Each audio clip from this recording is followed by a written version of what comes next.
I am still here, everyone. I'm just getting the stream and everything set up. So to make sure everything is coming through clearly.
There is no truth until you decide what truth is, and each person should find that truth out for his or herself.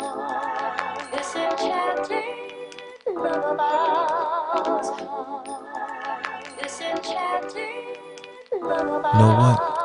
Global family, look in the mirror. I want you to take a good look. You are the champion, the hero of your story. No matter how much praise you may give some of us who may help you on this journey, it is you who has to walk it. We are only a catalyst to help you see.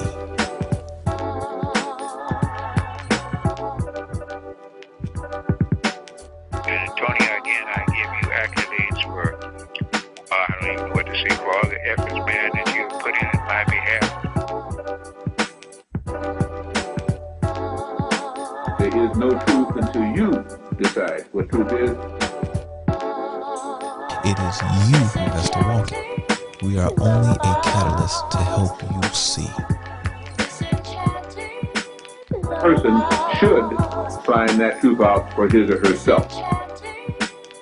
To help you see. For his or herself. Okay.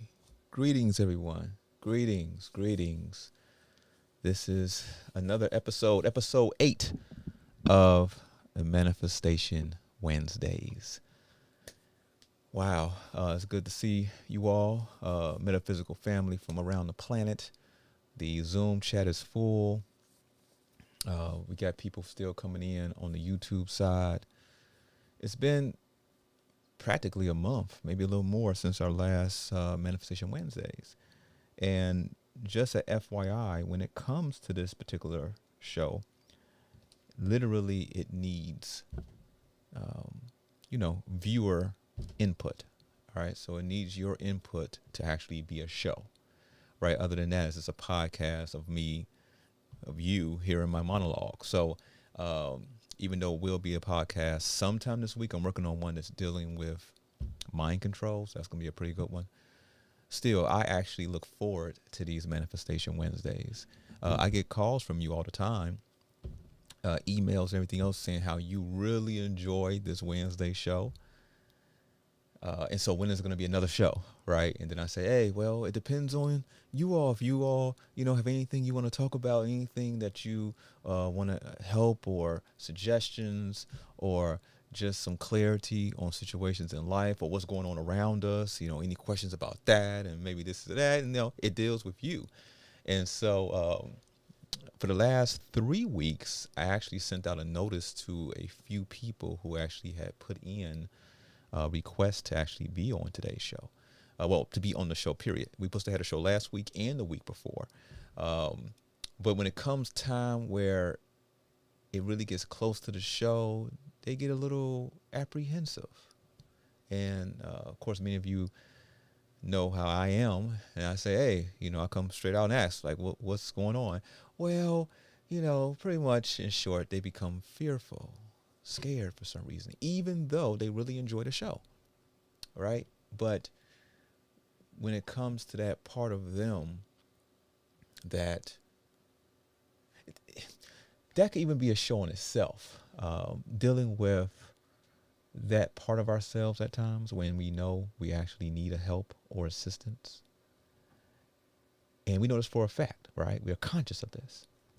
And we know for a fact that this avenue here, this avenue there may actually give the assistance that we actually need. But instead, when we get to the point where we could do it, we may either sabotage ourselves or fall back, right?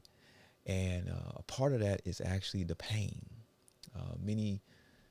In the decades of me helping the community, a lot of people become so used to the pain that it becomes almost a part of them. Whereas if they see something that may get rid of the pain, if they see a circumstance or a situation, or even a person or whatever that could help them get rid of the pain, that actually puts them in a fearful state because the pain is part of them. So they feel like in many cases they're losing a part of themselves. It's almost like a parasitic entity that has become attached to the host. They feel almost that if this parasitic energetic presence were to be taken off of them, it almost feels like they would die themselves. It's quite fascinating. Just from an overall human emotional perspective. So let's do our typical intro. I hope everyone is doing well within your space and time. I mentioned time. There's only 1,440 minutes in a day. No matter what your belief system is or who you may pray to, you are not going to get even 1 minute more added to your life. So use your time wisely. Yeah, it's good to see you all here, everyone. It's good to see you all here. Let's see here.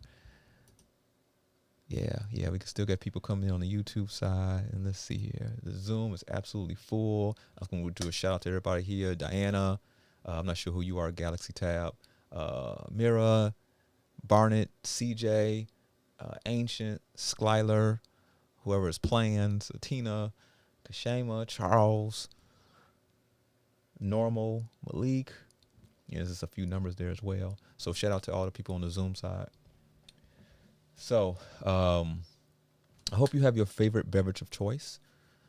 My beverage tonight is just some water. I literally just came in the door about 20 minutes ago, right? And so it's always one thing to the next at times. So I literally just came, so I just had to get me some water real quick. I couldn't even make my tea, but it will get me through. So I hope you have your favorite beverage of choice for tonight's broadcast. Okay, so we have a few things to go over before we're going to get into our first caller. The first caller tonight, when it is time, is going to be Amira. Hopefully I'm pronouncing your name correctly. So you'll be the first caller. The caller after that is going to be Skyler, then Atina, and then Darnisha, if you're there. Okay, so Amira, Skyler, Atina, and Darnisha. Then from that point, we'll open the lines up. Of course, it's been a while, so let me go over the rules of tonight. You could ask one question only. Okay, one question when you come on live. From that point, after that one question, let's see something here. Okay, so after that one question, there will be time at the end of the show. You can ask additional questions then if you choose to, and that's also the time for the audience to chime in if they want. All right, so other than that, so the coupon code, many of you wait especially for this particular coupon code. We have a 20% off coupon code that's going on right now. It ends on Tuesday, okay? I'm going to put it on the screen here. So you see the coupon there. The coupon code is North Star. Okay, North Star. It ends on Tuesday, 20% off any size order. All right, so this coupon only comes around once or twice a year. There are also some new products that will be put on the website in the next day or so. It's actually some nice jewelry pieces from a Meta Center member. All right, so shout out to you all. You know who you are. And so some really nice jewelry pieces and many more are coming. And that's going to be on the website in the next, again, I'm trying to do it by tomorrow. Okay. And they're natural stones and things. It's really nice. Really nice. So you will see those up there. So that's the coupon code there. See what else here. Oh, for those who do not know, we also have now a Patreon. The Patreon has many different tiers. You can check it out. The link is in the bio, even right now. The description below, not the bio, but the description below.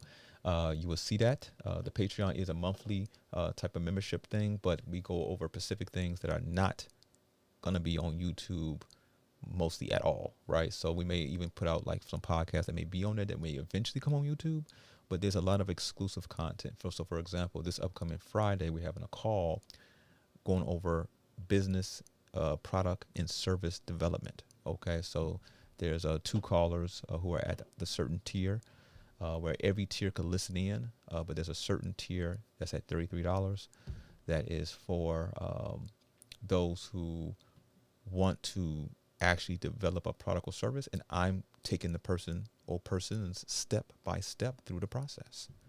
Okay, we have literally at this point dozens of products in the market, right? And so, so again, product, service, it could be a digital product, physical product, devices, it could be all types of things. So the first call is going to be on Friday, this upcoming Friday. So that should be really interesting. But that's Patreon only content. All right. And so you could check out the more information in the description below. Click on the Patreon link and you can read about what the different tiers offer with that. Also, with those different we do have some different advertisements as well, but I will play those throughout the show. All right. Because we have a really nice dream journal that is now available. That many of you all have purchased already. So you all seen the advertisement on the website and on Instagram. So yeah, and also the lavender dreams of a blue lotus. Many of you have been rubbing that on your feet, and you have been telling me how your dreams have been out the box, right? So without further information here, let's get into the show. So let me see something here. All right. So let us begin. According to the Christian Bible, within Genesis, in the beginning, in this space, there was an entity. For simplicity, let's call this entity God. This God created heaven and earth. And through this process, this God stated a few things. One of them was, let there be light, and the outcome of which there was light. The word. Spoken words are a melody of vibration. A clashing of frequencies, when spoke, bring about certain changes. These changes can be as major as creating a world, or as minor as ordering your meal in the drive-thru at your favorite restaurant. Words are made up of letters. These letters each have a meaning and a sound. When you combine together these letters that each individually have a meaning and a sound, you create a word. When you string together words, you have a sentence. When multiple sentences are flowing between two or more people, this is called a conversation. As we begin our conversation tonight, as it springs together because of a word. So before Amira comes on, I'm going to tell you all something really deep here, right? And in me reciting the intro here for the Manifestation Wednesday before the callers come on, I hope some of you really realize how deep that is. Now, many of you have been purchasing tickets for the upcoming class that will be in March. Okay, so if you don't know, everyone here, there is a class that will be in March. Okay, and it's going to be out the box. Okay, but that's even before what I'm about to tell you now. So as you all know, I meditate all the time, right? And so there's so much to tell you all that in reality, we could be here for years just trying to go over every single piece of every single thing there is to talk about concerning metaphysics and the reality around us. So when it comes to these events, whether it be the superhuman events or whether it be events, other types of metaphysical events, I have to literally sit back and meditate on what is the most important thing that in this moment that I can share with you that you're not going to get from anywhere else. As many of you already know who come to the events, you don't get the information from anywhere else. You may hear a piece here, maybe a piece over there somewhere, but it's put together, cosmically created like your favorite dish, right? So as it approaches an event, I'm meditating. Like, what can I give you to make sure that it's not too much? Because it can most definitely be too much, right? And so, like the first time we did a superhuman class, it was so much because I was gauging what the audience could really handle. And there are many here in the audience right now who actually came out to the first one. And that was years ago. And so, so nevertheless, we have musicians out there, right? People who are really into music, right? Whether you are a singer or a rapper or a rock star, right? So you are a vocalist of some sort. Whether you use electronics to mix and do all the things you do to create beats or just whatever you may do with that. Or those who actually, what I call really a musician, one who actually plays an instrument, right? Even though all those other ones are into music as well, but those who actually play some type of instrument, okay? Or you have tuned yourself to be the instrument, which of course is the vocalist. There is a part of the class that I'm adding some material, okay? And it's going to be about music. And it's going to be in relation to the intro of these Manifestation Wednesdays. It's going to blow your mind.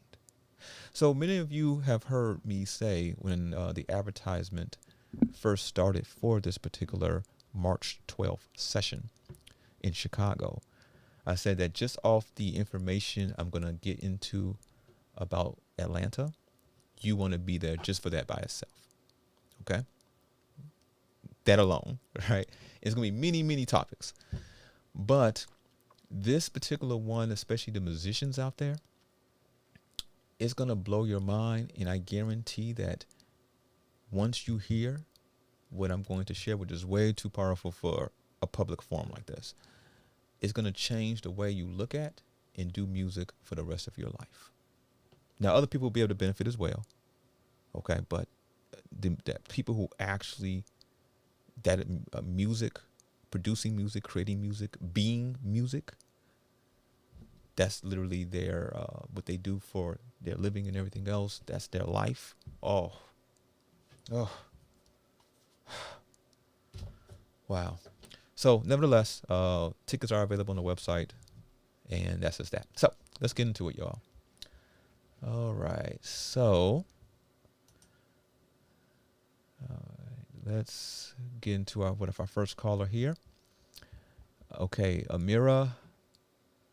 All right. Unmute your phone. Okay, there you go. Am I pronouncing your name correct? Yes, you are. Thank you. Okay, excellent. All right. I just want to say thank you because I really enjoy the meditation Sundays. Last Sunday didn't really go so well, but I meditated anyway. So I really enjoy that.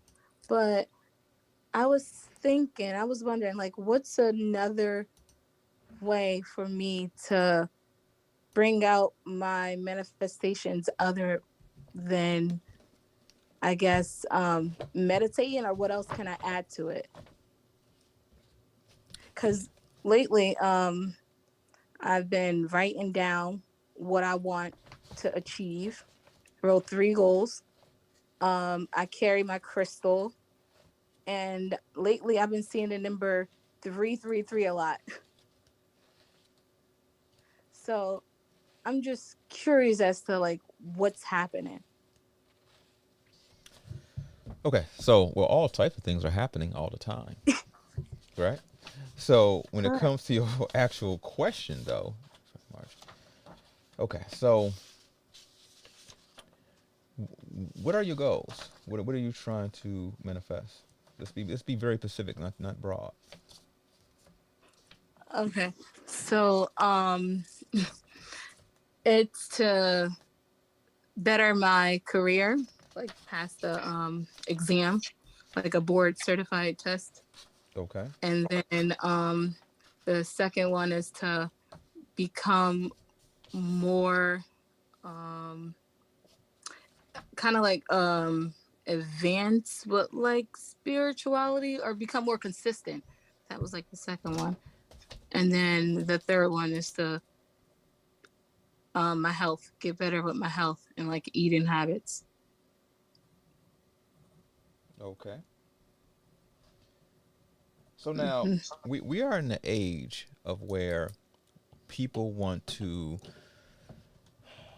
when they hear manifestation, or when they hear attempting to manifest, they go completely in their mind and start doing all types of weird things, right? Whether it be weird practices, okay, or that verge on diabolical, or they begin to become ultra spiritual, when in reality, I'm going to pose you a question, because you said career advancement, get further in your spiritual practices, and concerning your health. All right. So the question I have for you is this: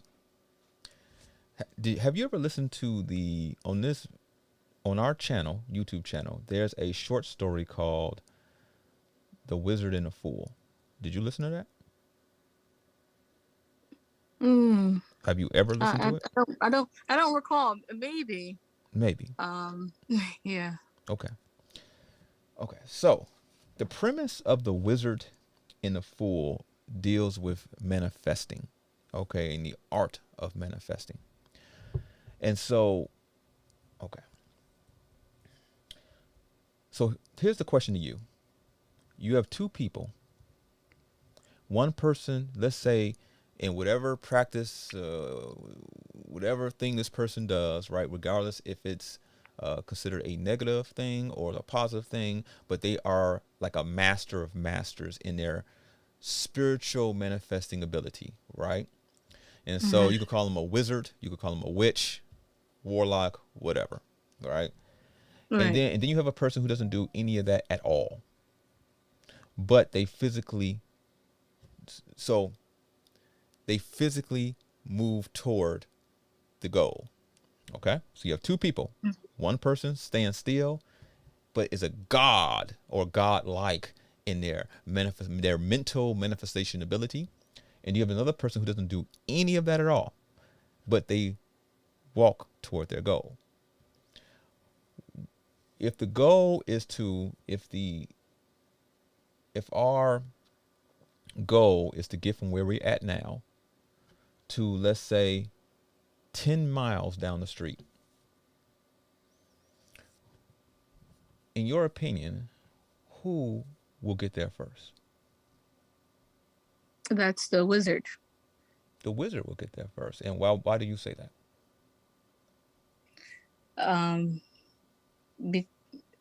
I guess because they are, it's like they're magical.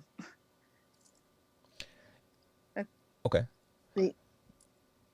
Continue on. You got anything more to say? Or I'm like, yeah, they're magical, and I guess they just did it. It just comes to them because they have that ability. Okay. Anything else? Okay, I mean, you don't have to. I just want to make sure you get everything out. Yeah, I don't know. I'm stuck a little bit. Okay, cool. So a lot of times with this show too, obviously, on the show I do ask questions. I do put, the listeners, those who participate. Let's say, not the listeners, those who participate. I put you on the spot, and I do that purposely because if you're coming here and you're willing to expose sometimes your intimate details of your life, which is a bit of vulnerability, I'm not going to waste your time. Okay, I'm going to hit you directly with what it is so that the answer is known, and that not only can you grow, but many people who are listening could grow as well. Now, there are those here who have listened to The Wizard and the Fool and already know what the answer is because you listened to that short story that is on this channel. So after this podcast tonight, you all go through the channel, look for the video that says The Wizard and the Fool. It's very short, like 5 minutes or something, maybe less than that. Was it like the little cartoon thing? Well, there's a Like few. with a voiceover? No, I don't think so. Not that. Well, it's a Oh. few on our channel. So there's a few short stories we have. So I'm going to tell you what the answer actually is. The answer is the person who doesn't know any magic at all. We are in a time where things are hyper magical. Okay, you're talking to a person who is very magical, who has traveled through the realm where everybody was on lockdown. This is one example of many. Okay, lockdown. Not everybody, even the supposed spiritual leaders, all those places you see them crying. We actually have footage of all this, them crying on camera, tweaking out, and they're supposed to be the leaders and masters and stuff and everything else. And we are able to move unmolested. Okay, and so there's reasons for that. But when it comes to getting things done, even biblically it speaks of this, that action, or even colloquially, you have you heard the term, it says action speaks louder than words? Have you ever heard of that? Okay, all right. So even colloquially, religiously, and it has watered down, which religious comes from metaphysical or spiritual based idealism, practices and everything else, which then is put into more of a stringent, orderly way, which is called religion. And then from that point, it becomes at times colloquial sayings, okay, where people say to each other in passing, whatever it may be. And so one of those things, of course, is what I just said to you there, right? So if there's two people, for example, in one of what you're trying to achieve, for example, is health, better health, right? You don't need any spiritual masters of spiritual practice for that. You just do the basic steps that will lead to that. It's very interesting here that, and this is not just for you, this is for the whole community who's listening right now, because now we do have many more people who are listening at this moment, is that we are in a hyper, like, woke time. And when I say woke, I'm saying that not in a good way, right? Where people feel they're so woke, right? And this whole super manifestation, everything and everything else. In fact, if we look at the reality around us, it's going downward. It's not going upward. Families are becoming more torn apart. It's supposedly the genders can't even get along when they become whole when they are together, but they are apart. So that's less strength collectively. We see the environment. We see even the animals spazzing out. Even driving around today, people, of course, are in a state of Stockholm syndrome, which I'm going to get into that in the Mind Control podcast. It's all these things going on. And at the same time, everybody's talking about manifesting and this and that, right? Without understanding the basics, and that is just do it. Physically do it, okay? You put forth what your plan. It's not just about writing down, let's say what your goals are, for example, right? So let's say the goal of better health. So let's just say you are 5'2", 400 pounds, right? So I'm going to do an extreme example. Okay, and you want to be in better health, right? So at 5'2", you should be closer to around, let's say one on the lower end, let's say 115, on the higher end, maybe 145, right? Somewhere in that range, right? And so, and 145 would be on the higher range. You can go past that at all, because that means you're really a certain way. But nevertheless, if this person who's 5'2", 400 pounds wanted better health, should they strictly be in their head trying to manifest weight loss? No. Literally, now there's nothing wrong with spiritual practices, but the person could lose weight without doing any spiritual practices. See, the spiritual practice is the icing on the cake of the physical positioning, the physical work in advancing, right? And then from that point, the spirituality practices one may have, okay, that's on top of that. the physical is not on top of the spiritual practice necessarily for most people. Okay, for most people, it doesn't go that way. So the person who's trying to lose weight to get into better health, again, they don't have to be religious at all, no spiritual practice at all. They're just literally walking around here with no spirituality at all, but yet they choose to eat better.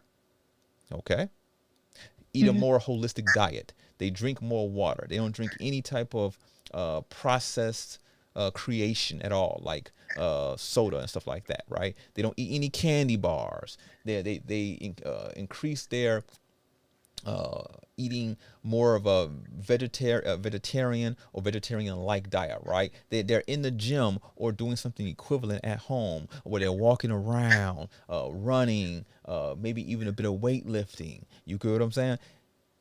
They don't have to be spiritual at all, and yet if they do that, they're going to lose weight. Is that correct or not? Correct. Yeah. But the person who's ultra spiritual, if they were, let's say they're the master of masters, okay, but yet they don't put forth any physical effort to actually do it at all, even though they're the master of masters, are they going to lose weight? Yes. They're going to lose weight? You said they're the masters of the masters. Yes, and the only thing they do is sit there and in their head think about losing weight, think about eating better, but they don't actually do the physical requirements to do that. You say they're gonna lose weight, they're gonna be in better health just sitting there? No. I'm trying to get you to say it now. I'm like, come on. I'm like, come on. You know. So the reality around us has laws. There's laws to the reality around us, and in this woke age, this new ageism, people are trying to bend laws that, just like in the Matrix, right? Morpheus said, some laws can be bent, some laws can be broken. Can all of them be broken? No. Can all of them be bent? No. Okay. You have what they call, which is really actually something more than that, but what they call a physical body, right? In the physical body, this machine that you have, which we can call it, this organic machine, has certain requirements. It has certain things it can do. Now, you can go past those things, but again, I don't even like to say those things because people go into that whole weird, super woke manifestation thing. Manifestation is real, 100%. I'm not saying it's not, but people are taking it so far out there when they're not even doing the basic physical requirements to even get to the point to achieve what they even may be able to achieve in time. Okay? So it's the whole crawl before you walk before you're able to run. Okay? So so the same thing goes for career advancement. None of this stuff there's so many books written about all these things, right? About health, about career advancement, and how to shake and move in those types of arenas. You can say this is nothing like where one has to go super woke to achieve, right? You could learn from those who became the best of the best in those areas, right? And read what they say about it. You could literally go on Amazon and buy a book about it, right? You know what I'm saying? But instead of doing those basic, I'm not getting on you, but this is an example of the new ageism and the reason why it leads to people actually going more downward than up, right? Because they're not being practical. Okay, they're going so far way ahead without seeing what's right in front of them, right? So. And the next thing, when it deals with spirituality, now spirituality is a little bit different now. Okay, you can't rush that. All right, that doesn't, even though there are practices that people do. Okay, most of the practices that you hear out in the public, most of those practices they lead you to being contaminated. Okay, they are controlled by the wretched. Okay, so literally, as you do listen to Sunday's meditations, right? Literally in meditating. Now it's going to take time, right? That's the thing about it. People want things right now. And so a lot of the chaos that we see in the world is happening because people all want things right now, right? And so when one understands, again, this also deals with the way the reality works. It also did, for example, let's say, let me ask you this, in any of your dreams or manifestations, because right now the whole big thing is in the whole new ageism and wokeism is to live sustainably. Like, for example, have a house out in the forest or something. And okay, so you have those thought forms as well? All the time. Okay, right. Okay, so let's say you were to do that, right? And you got this, you live way out in the boonies. Okay, so way out there, right? Nothing really major is really around for you to get. So let's just say, I'm trying to make it simple. You have to grow your own food. Okay.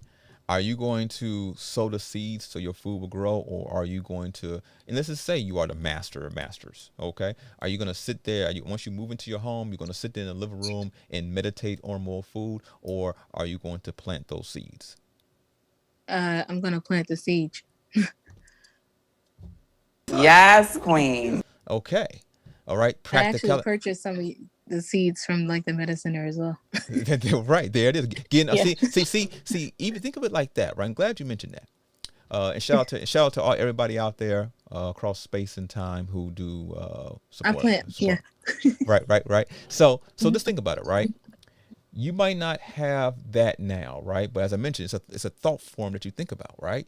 And you thinking about it, you're actually creating micro moments in time, which will allow the manifestation to manifest in time, as long as you do the accompanying acts to allow that to proceed. And so when that door opens those opportunities, you are ready to take advantage of those opportunities. Some people's minds are so powerful that they create opportunities for themselves, but they're nowhere near physically ready for the opportunities. I mean, we have heard people where we've heard of people, even colloquially, even through family or friends, where they missed an opportunity, or they weren't ready for an opportunity, or when an opportunity came, they couldn't take advantage of it. I mean, have you ever heard any situation or story like that at all? Yeah. Okay. So they potentially, and I'm talking about them themselves, not somebody giving a person trying to control them, and so gives an opportunity to someone that's really not an opportunity. Those people like that, they create the opportunities for themselves, but because of lack of actual practicality, lack of thank you, T. Burnett in the Zoom said, faith without works is dead, right? So there you go. People have heard of that. That's a religious aspect of it, which is telling you that, okay? Telling you that it's not just about positive thought forms. Okay, now again, some people's powerful thought forms are extremely powerful. We've done things here in the Meta Center, even collectively on this public podcast, that will blow people's minds away. But that's been put out there very specifically, and you see, we don't do it for you. I don't think you were on years ago when we were doing things publicly, in which everybody could verify.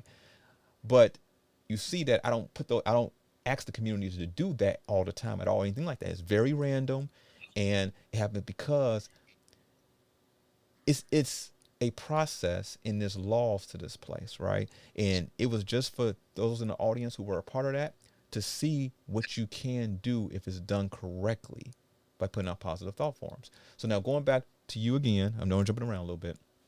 So people can create opportunities for themselves, but not be able to take advantage of those opportunities because they did not do the practical work.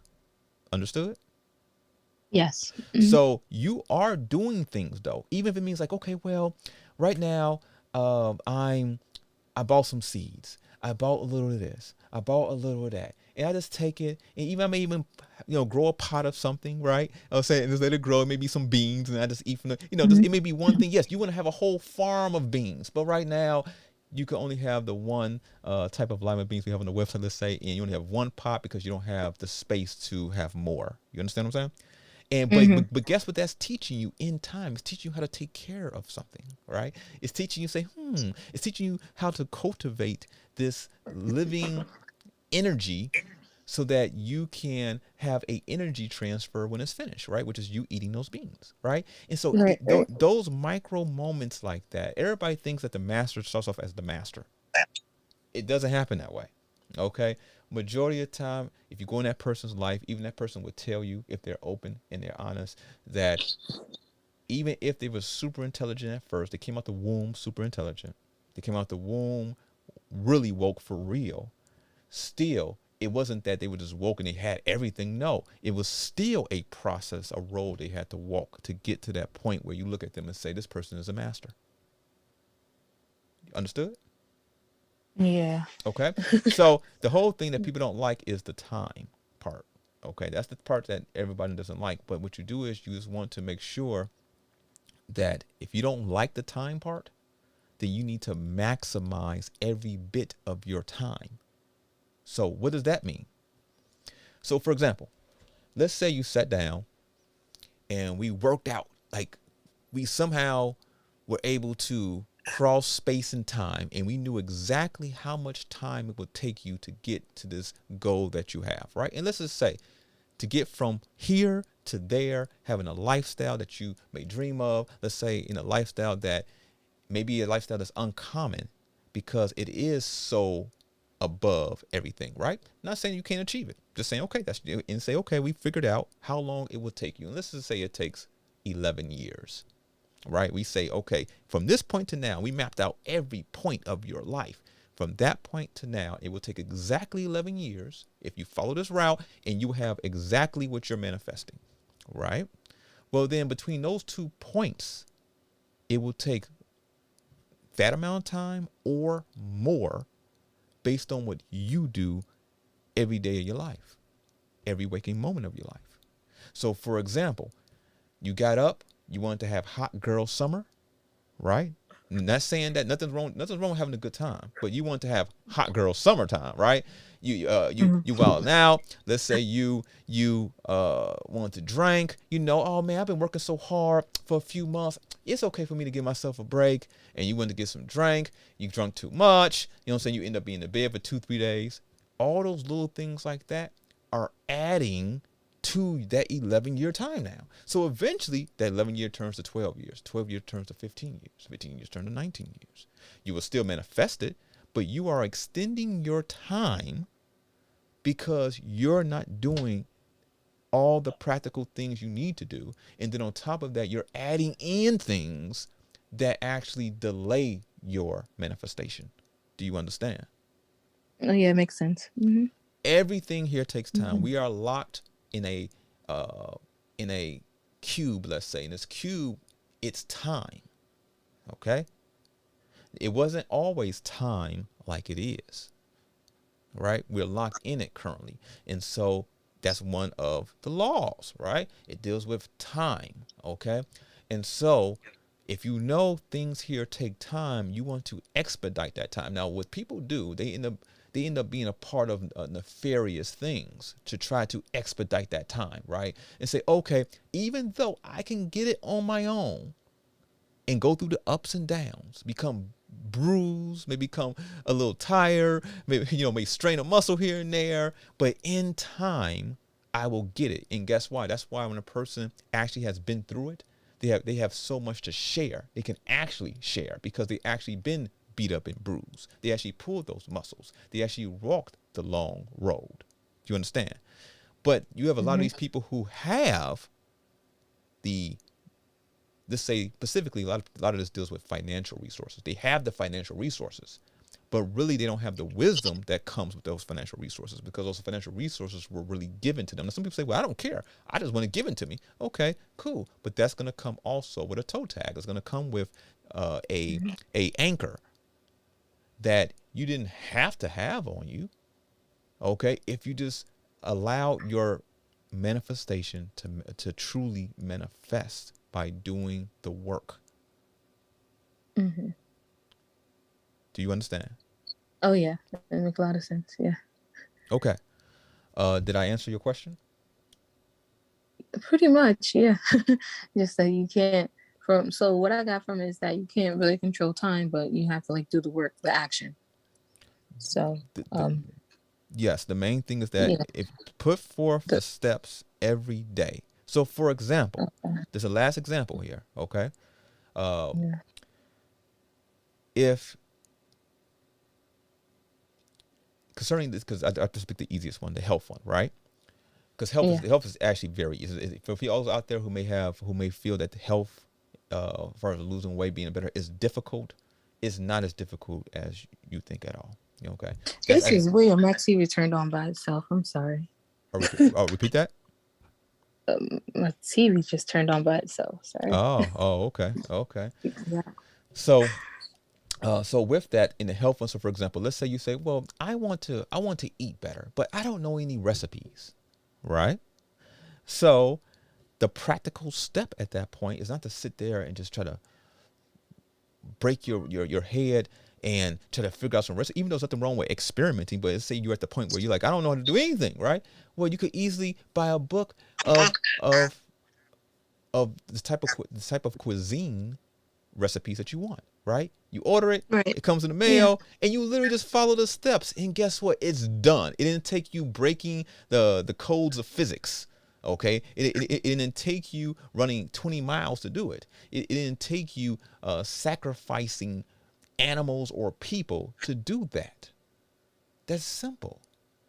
Mm-hmm. And even if one didn't think about it, still it didn't require all these nefarious and just extracurricular activities. It just requires you to say just taking a few moments of your time, finding that, buying, and then following those steps, right? And everything that you named is just like that. Even spirituality has steps.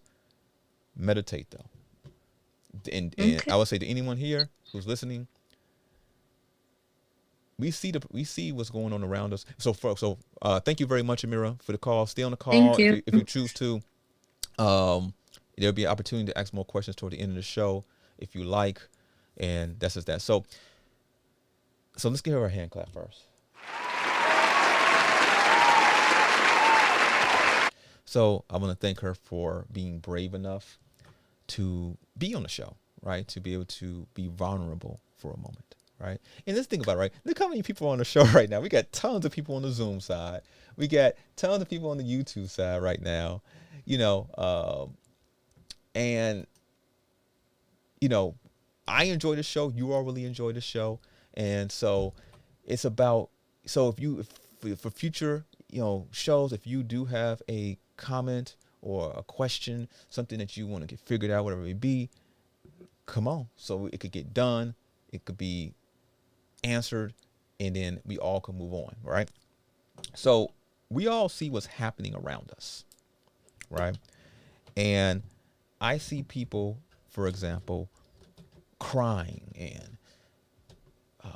just going through a whole lot, man. You know what I'm saying? Because of the drama that we see being played out in this theater that we're all sitting in. And internally, I'm looking like it can change right now if enough people just decide they wanted to change. But what happens is that there are many more people who want to take more than their share. All right. Even if their share satisfies 100% of their being, they want to take 110%. If everyone does that, it's going to be a problem. Okay. Even though there is a virus amongst us that is causing a lot of problems. Okay.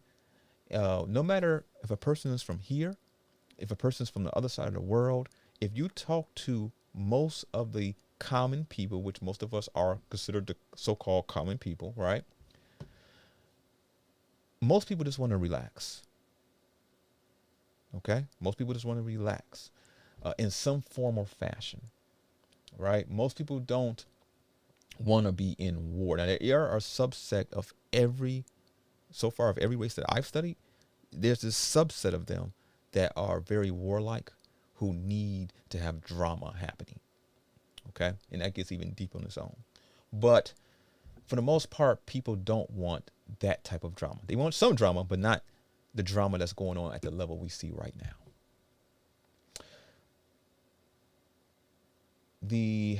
Let's see here.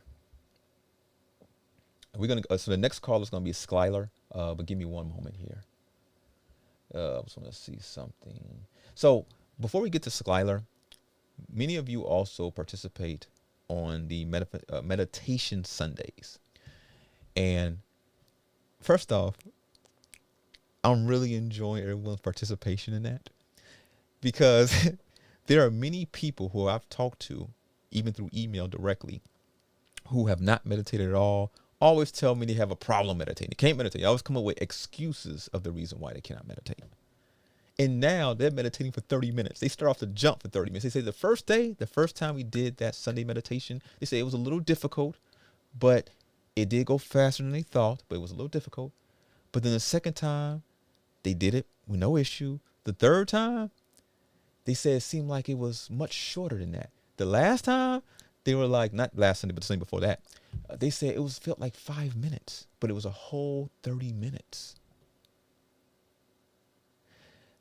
On last Sunday that just passed, a few days ago, you all came in, the thought forms of positivity, of being together and meditating across space and time were so powerful that literally the moment the show started, YouTube pretty much shut down.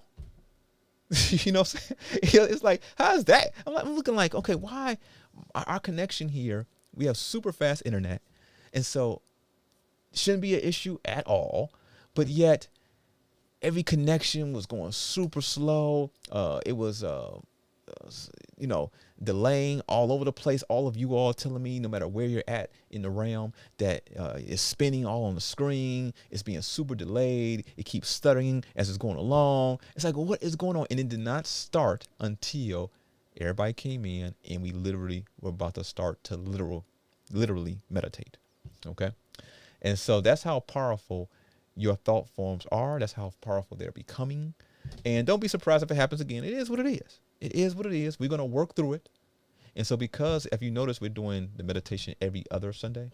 So because what happened on this past Sunday happened, we will have a meditation on this upcoming Sunday. So stay tuned for that. All right. So let's get to the next caller. The next caller who is here with us is Skyler. Can you unmute your phone? How you doing? Okay, there you are. How you doing today, Skyler? I'm doing great. Can't complain. Can't complain. Excellent. So, you had gave us a call about a week ago or so, and that call was about you wanted to express what's been happening since your call on this show a few months ago. I had mentioned to you a certain thing to do, which I want you to say in a moment here, and you're going to let us know what's been taking place. So the floor is yours. The floor is mine. Thank you. I just want to say that I am currently wearing my Project Etheric t-shirt right now. Get me in that mood. There it is. So to speak about what has happened. Okay, so first, just so the audience knows, because there may be some people here who have not, was not on that show. So you came on the show just like we are today, and we had a conversation. In that conversation, I had mentioned to you to do what? You had mentioned me. You had told me to wear pale green and or turquoise for 3 months. Now, just so you know, Skyler, I'm not sure what's going on, but you sound a bit muffled. Oh, okay, I have headphones on. Let me take them off. All right, can you hear me now? 1,000% better. Okay, so repeat. What did I tell you to do within that conversation? So you told me to wear turquoise and or pale green for 3 months and to report back. Okay. And what is your report? What's been taking place?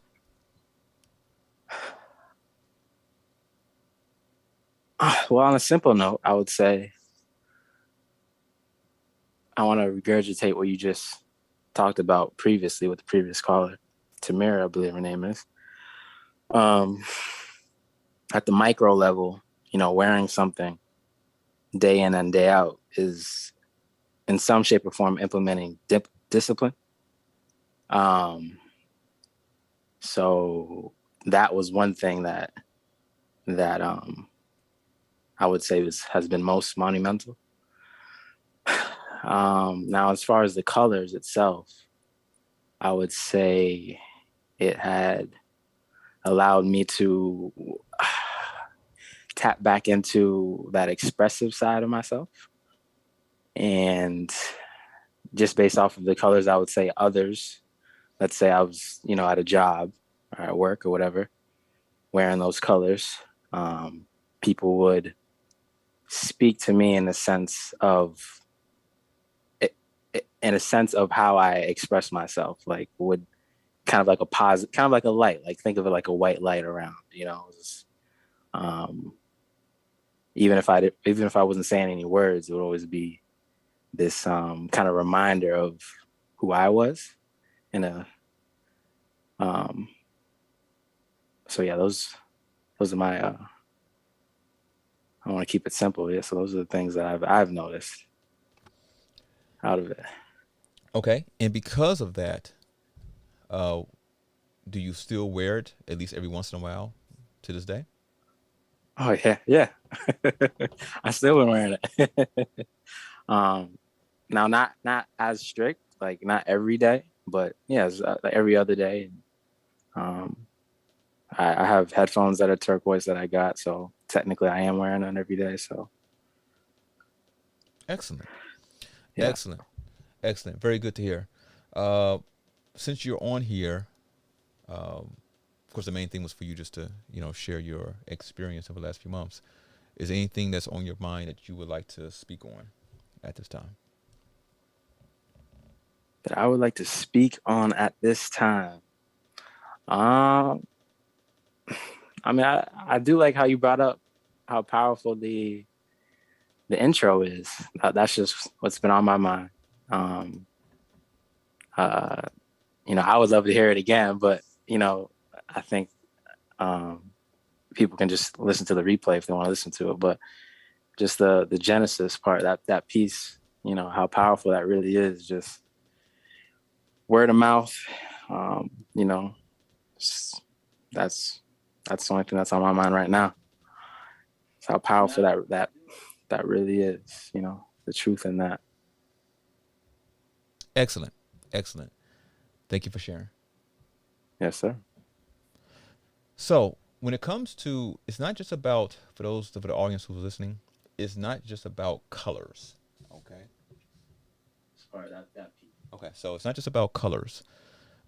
Everyone would not have the exact same benefit that Skyler had. Okay, that was based on his circumstance, based on what he was speaking on the Manifestation Wednesdays call months ago. That was told to him for them to try out if he's able, and he will experience something. Okay, I knew what he would experience, and still some to still experience, but I didn't say it on the show. I wanted him to experience and share. And so, with everyone, there's a configuration for everyone. Just let me put it like that, right? Which we're going to get into in the March 12th class. There's a configuration for everyone, all right? And it's up to you to figure out your configuration to open up either heaven or hell for you. But there are people who can help you along the way that can help for you to see things for yourself. 'Cause that's what it comes down to. You got to see it for yourself. Even though there are circumstances and things that some people are going through, and I can see the answer right there, but you literally have to see it for yourself. There are some doors that are there that you are made to have the key for, and it's just waiting on you to open it. But you have to open that door. I cannot open it for you. Okay? So before we go to the next caller, which would be Atina, I'm gonna play a commercial here real quick. So we'll be back here momentarily. Greetings, travelers. Reaching out to you through space and time with a new tool to help you on your journey. Many of you know of my research, as some of you have been part of it. I recently was looking through over 20 years of data and came upon an interesting observation. When the bridge is connected between our world and the next, when many of you are out yonder speaking to those in other spaces, digging deep within twilight to bring back those premonitions, wise words, and tools that can be used within our space and time.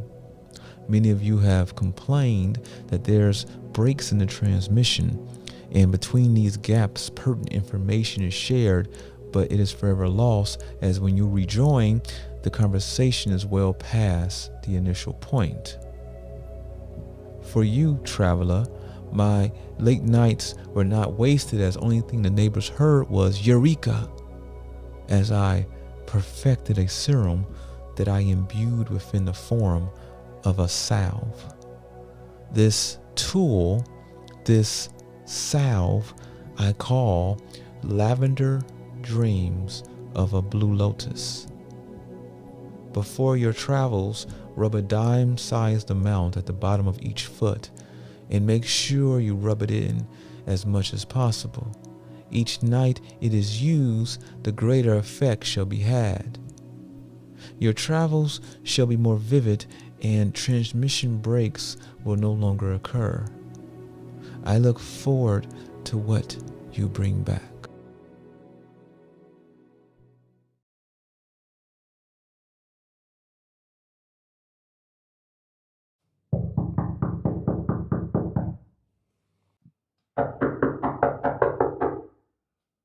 Yes, come in. Ah, it's you, traveler. I am happy to see you. I can tell you have been on many adventures. Well, I must say your timing is impeccable, as I have just finished another tool that will assist you in relaying information from the dimensions within. This newest tool for your endeavors is called the Traveler's Dream Journal. It has been created to provide scientific nuance to the elusive quantum dreaming state. Here, it has been created for you.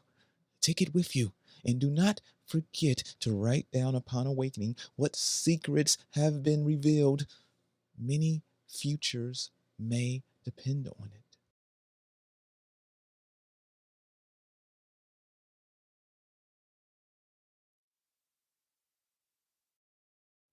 Okay, we're back here. All right, so of course, when it goes silent like that, for those on the Zoom side, there's audio and things showing on the YouTube side. Just a FYI.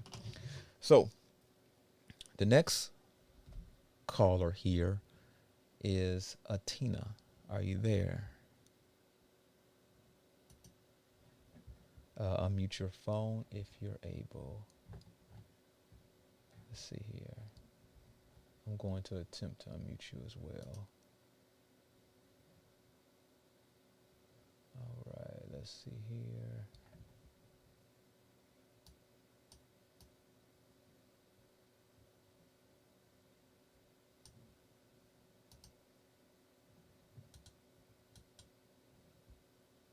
Yeah, Atina is saying that your audio is not connected.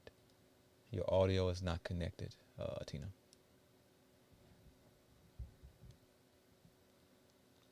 So if you're on a computer, then you will have to click the audio button so it could connect. Or you can dial the phone number, and I'll put that here in the chat room so you can have it. All right, so I put the connection information in the Zoom chat there. All right, so while Atina, hopefully she could hear me, while she connects. Darnisha, are you on the line? Let's see here. Yep, I do see you there. 8693. I'm going to hit, actually, yeah, I'm hitting the button to unmute you.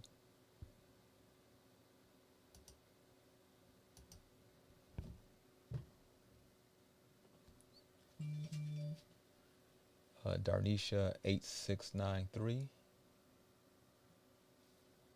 Unmute your phone.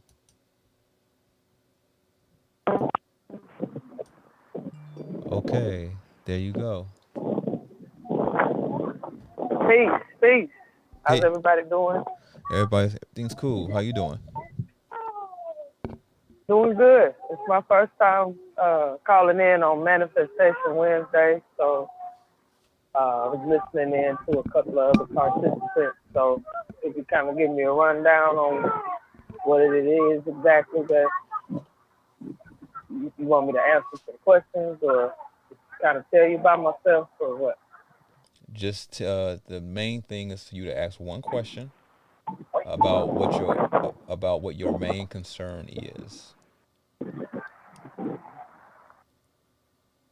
Will it be? I guess my main concern. Mm-hmm. Go ahead. No, go ahead. My main concern is, I try to light white candles and surround myself with white light, and I try to write down the things that I would like to happen into my life, and it's like it's almost there, and then it gets taken away. So then I'm like, well, is it something I'm doing wrong? I'm. What's almost there? For example, me and my two children, we catch the bus. We don't have a car, and so we've been praying for a long time for a vehicle. Now I know that those are material things. However, I feel like God knows, or the universe knows, that we need a vehicle. And so we do the best we can by not complaining every day and being on time for the bus, things of that nature, rude bus drivers, et cetera, et cetera. And so I got an organization that was willing to let me know that I was in line for them to give a car. They give out cars to single women like me. And I emailed the lady to see what was going on with it, and she emailed me back. So it's like, am I being too persistent because they already said that they get several calls? I'll have to wait several months. I have to refill out the application since I've been on the wait list for over a year. And so that's what I'm saying. I feel like I will write these things down. Like I really need a decent car to get us through the winter. We're thankful that we are alive and that we are able to get around. However, it would be very genuine of you to please bless us with a car or reward us with a vehicle that I know I can take care of. And so just that situation in itself. So if I should constantly keep emailing the lady, hey, I redid the application, is there anything else that I need to do?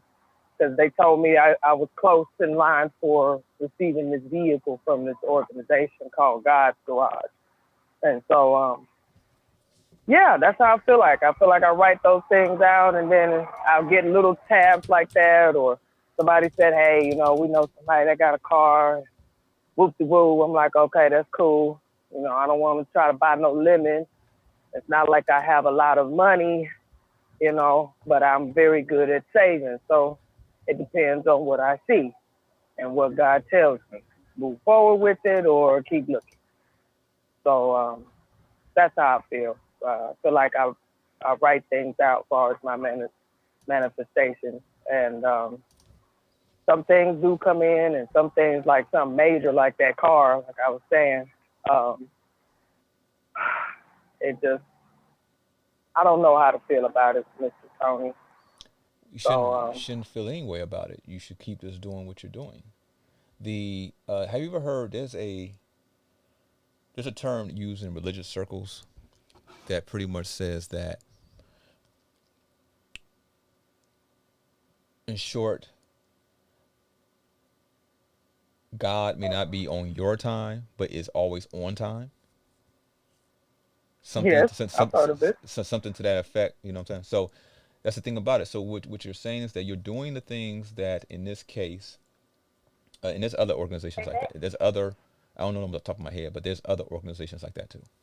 But you're doing the things that you need to do, right? You said that you're really good at saving money, so continue to keep saving money, right? And in one way or another, whether it be because you kept saving money. I'm gonna mute your phone real quick here. Okay. Yeah, so I'm gonna mute your phone just because there's some feedback there. All right, so I muted your phone there because there's a bit of feedback. So you mentioned that you're really good at saving money, okay? And so as long as you keep then saving money, or an opportunity, if you do what you're supposed to do, let me tell you all overall, energetically, how this place we in work. I'm not going to say a lot. I'm not going to get into too many details about it because it's not for this platform. But the long story short is that you have to do what you're supposed to do on your end. Okay, if you're doing what you're supposed to do on your end, what ends up happening a lot of times is that you will achieve whatever that thing is that you're trying to achieve, right? And then someone will come and you'll be like, what? Like I'm cool. I mean, you still, or a person may still need assistance, and the assistance may be great when it comes, but they've done so much on their end that it's like, man, I'm at this point, and then then it comes. That's at times you have to, on your end, do what you're supposed to do. You have to make the moves that you're supposed to make. All right. It still, if you're supposed to make 20 calls, you make them 20 calls, even though it may be tiring. If you're supposed to get up at 4 a.m., do this. Just get up at 4 a.m. and keep moving forward. Right. The reason why the reality is the way it is because too many people are taking. There's less and less and less people willing to do the actual work. But one would say, like, even when it comes to communism, when it comes to all this nonsense that's happening around us, trying to push society in a very specific direction for very specific reasons. The focus is on more and more people, if you may hear on the media or anything like that, where, or even on talk shows or anything else, it's talk about pretty much in short, once you give someone something for free, many more times than not, they're going to accept that for free. And they're not going to give it back. Okay. Or they're not going to eventually stop saying that they don't want that free thing. So for example, if someone were to offer you, any of you right now, $500 a month, let's say $500 a month, even if you are a millionaire, whatever, and you can say you don't want it, but if you don't say anything, it's going to keep coming. $500 a month, let's say forever. Okay, but there are some consequences to this. It's not directly to you, but what is happening is that it's putting later generations into bondage. You may be totally gone. You may be not in this particular body of yours when that time comes, right? But it's putting later generations. So let's say your great grandchildren or something. It's putting them in bondage, literally. But you'll be able to get it for your entire life with no issue. How many people you think would actually give that up? Even in knowing that, even knowing it's putting their great grandchildren in bondage. In these times, people have become so about me. It's about me, that they're going to accept every penny of that until their last day. And that's the problem. Even though there are some parasites and viruses running around here causing a lot of problems. And if they were out the picture, then society as a whole would be much better. Okay. But man, this is so much, man. Like there's so many, like, even recordings and things that I have behind the scenes that as I'm working on all these different projects and podcasts and stuff, that it would be premature and not right for me to just put up like a clip here, a clip there, because it needs more, it needs explanation, needs the details and stuff. Okay. But in that podcast that will come, it would give some explanation to many of the things that are taking place around us, which I'm trying to get done in the next day or two. So, so going back to you, Darnisha, I'm about to unmute you here. So if you are good at saving, as you say you are, you keep doing what is need to be done. They say, hey, you got to put it in request again. You put it in request again. Okay. You still do those things on your end that you need to do as well. In time, how this place works is that if you keep pushing, it's almost like, let me give everyone here an idea of manifestation, of manifesting and what's actually taking place. Think of it as like a wall of water that's very dense. And as you're trying to push forward and manifest, it's pushing against you. Now, the wall of water is not so dense that it's going to knock you over unless you do something foolish and you slip on something, right? Or like, for example, partaking in circumstances that cause problems, right? That's like a slip, and you slip, and then the wall of water may take you over, right? But overall, and when you are pushing forward, trying to bring something forth, okay, when I say manifest, I'm actually talking about doing the practical work as well, right? You not only are you having positive thought forms, but you're actually putting forth the practical work. It's kind of interesting that a lot of times in the many decades that I've been doing this, when I mention the practical stuff, like just do this, meaning the actual work, people go,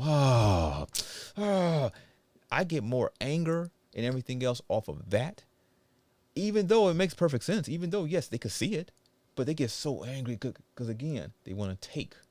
And that's the problem.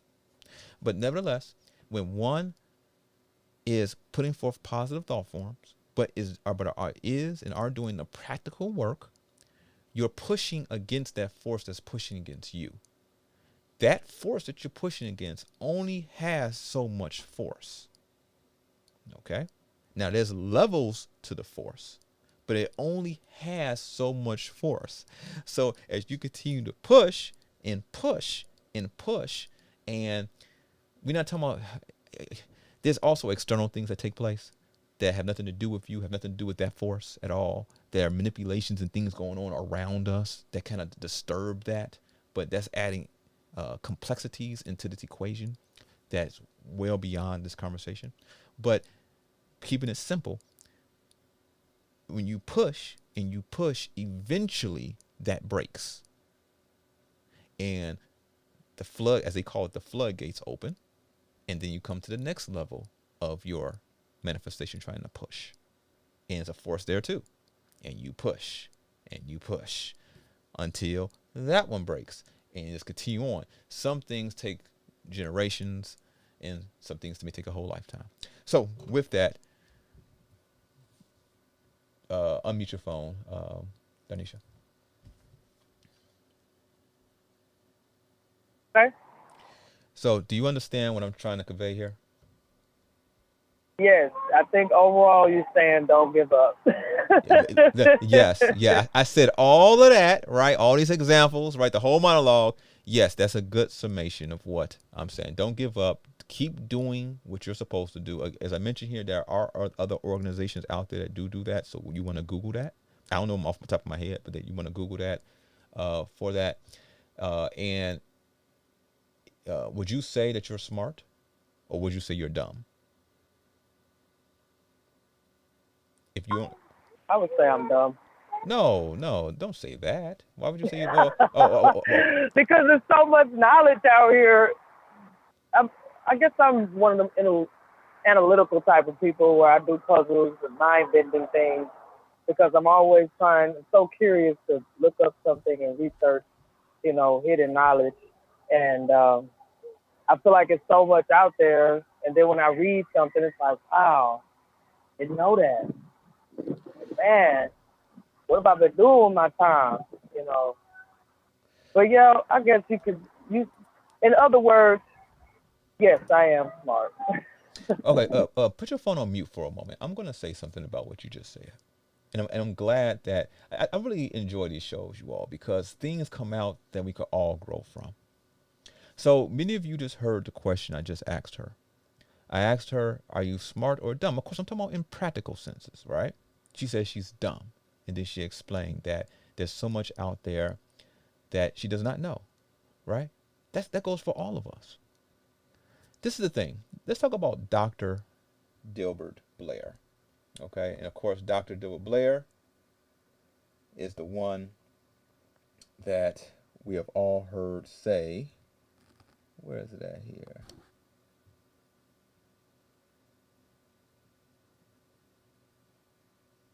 There is no truth until you decide what truth is, and each person should find that truth out for his or herself.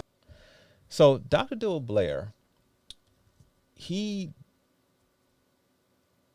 did not like the term master, because how can you be a master of anything when there's so much to learn, right? There's so much to know, and there's so much we do not know, right? So think of it like this. The reality of knowledge, the reality of knowing what is taking place around us, even though one could know those things, is still so many levels to it. So think about it like this.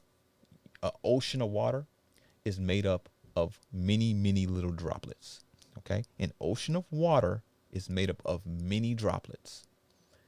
And even though a person in the human sense could be called the title of master, they may have, let's say the average person has 1 drop of knowledge. This person may have 50 drops of knowledge. There's still 50 little drops in an entire ocean. This is the reason why Dr. Blair did not like the term master. But I call him Grandmaster. And before he transitioned, I used to call him that. And you could tell, used to annoy him a little bit, even though he understood. It used to annoy him a little bit because of that, right? But that's my thing, right? That's me being funny and messing with the Grandmaster, right? So, but let's go deeper here. Titles overall mean something, and titles give people the kind of the kind of like the prelude of knowing that some information is somewhere because this person is a master or a doctor or a whatever you want to call it, of something. Okay, so don't allow the muwa, okay, that's MUWA, don't allow the muwa to taint the world around you, like how they taint water and stuff, right? Just because they taint the water does not mean water is bad for you. Yes, the tainted water may be bad for you, meaning that that person who has corrupted, maybe a so-called master, but is corrupted in a sense, yes, that may be bad for you, but it does not mean that the title itself is bad. It just denotes someone with a certain level of knowledge. Okay, so if you go, let's say there's a magical kingdom, and you go into this magical kingdom, and this is a person who is the master of levitation and gravitational tools and all that ancient and archaic knowledge, right? And so when you go to this ancient town, are you going to sit back and walk around? If a person does have the title of master, are you not going to say when you go into that town, yes, sir or madam, is the master around, right? Because you're looking for a certain level of knowledge, right? And when you meet that person, right, if the person truly is that of that title, you'll be able to get your questions answered because that person is of that knowledgeable level. Now, there are levels to mastery as well.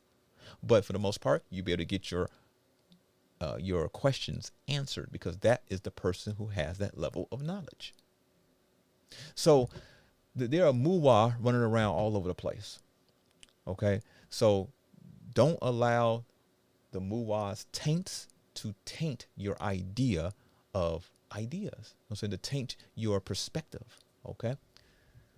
So, with that, Darnisha was spot on with that, saying that do not give up. But it's not just about not giving up. Keep putting forth the work. Okay. Keep putting forth positive thought forms. She said that she's very analytical. She says she does mind bending things and all type of stuff. Fantastic, right? And I said that purposely because I already perceived that. That's the reason why I asked you.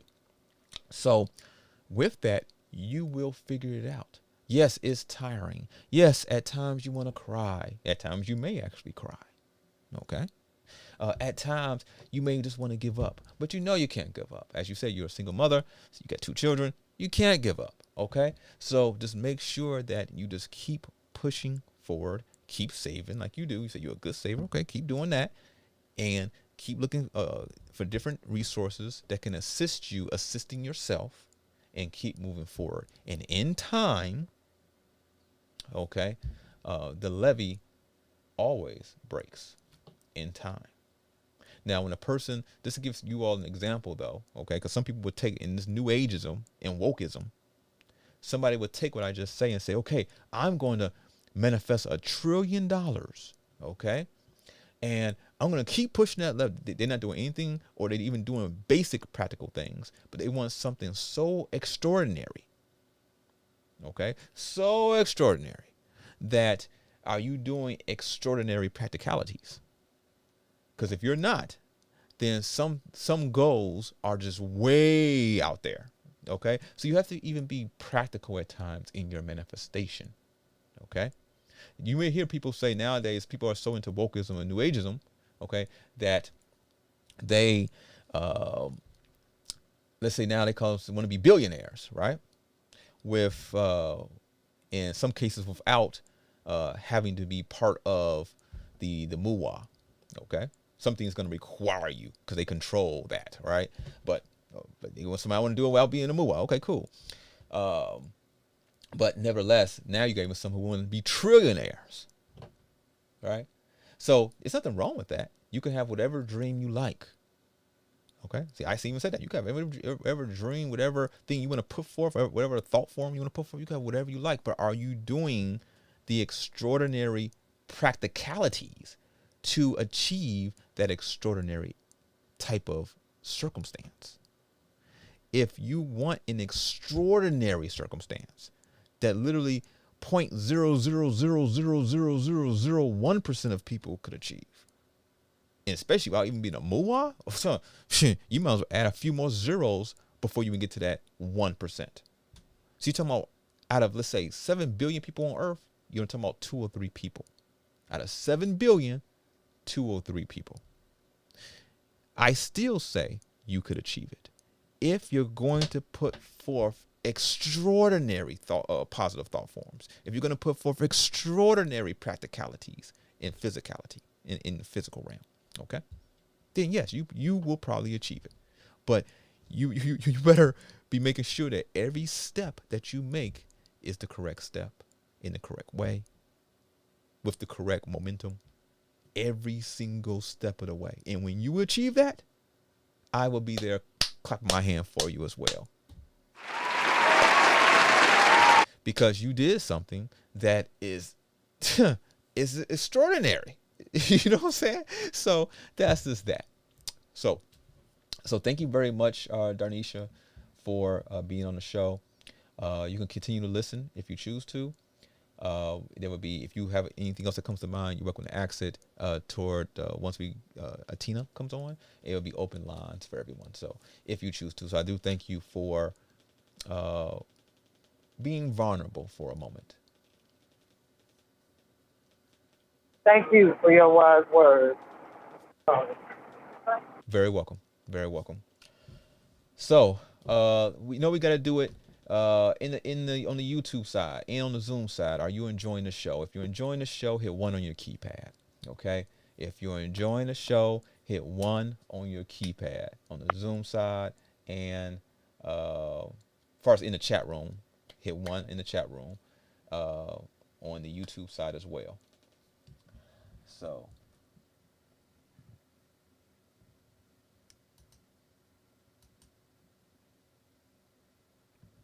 Lots of chats and stuff happening.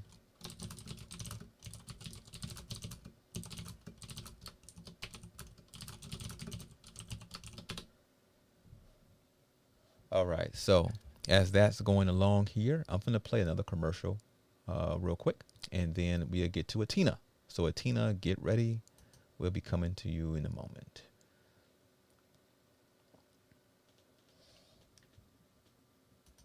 All right, so I'm about to play a commercial here. Be right back.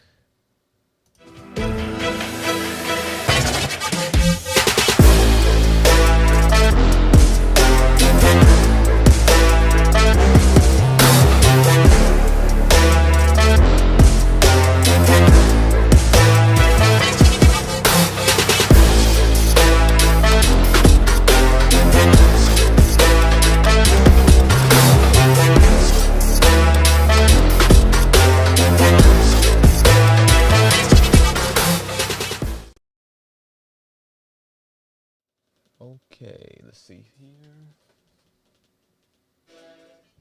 Cool. All right. So, okay. All right, Atina. Unmute your phone. Let's see here. Unmute your phone. So it still says on my end, Atina, that it still says that that your audio is not connected.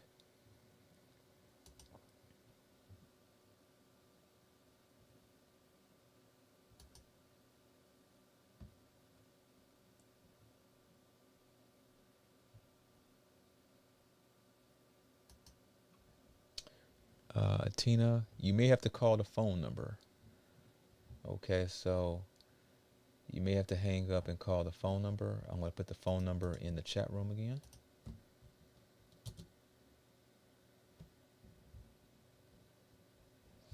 So we're going to see if Atina is going to get connected here. So right now what we'll do is we're going to have open lines. So at this point, open lines are open. And so if there's a question or a comment, then you're welcome to come on and unmute your phone. First come, first served in that regard. So, and we'll go as long as we need to go. If no one comes on, or once it kind of becomes a bit stagnant, then we'll call it an end for tonight's show. So anyone have anything they would like to speak on? Now, those on the YouTube side, if you have any comments or questions, type it out in the chat room. So any comments or questions, type it out in the chat room on the YouTube side.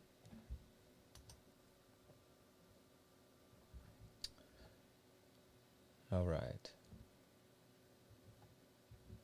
So does anyone on the Zoom side have anything they would like to discuss?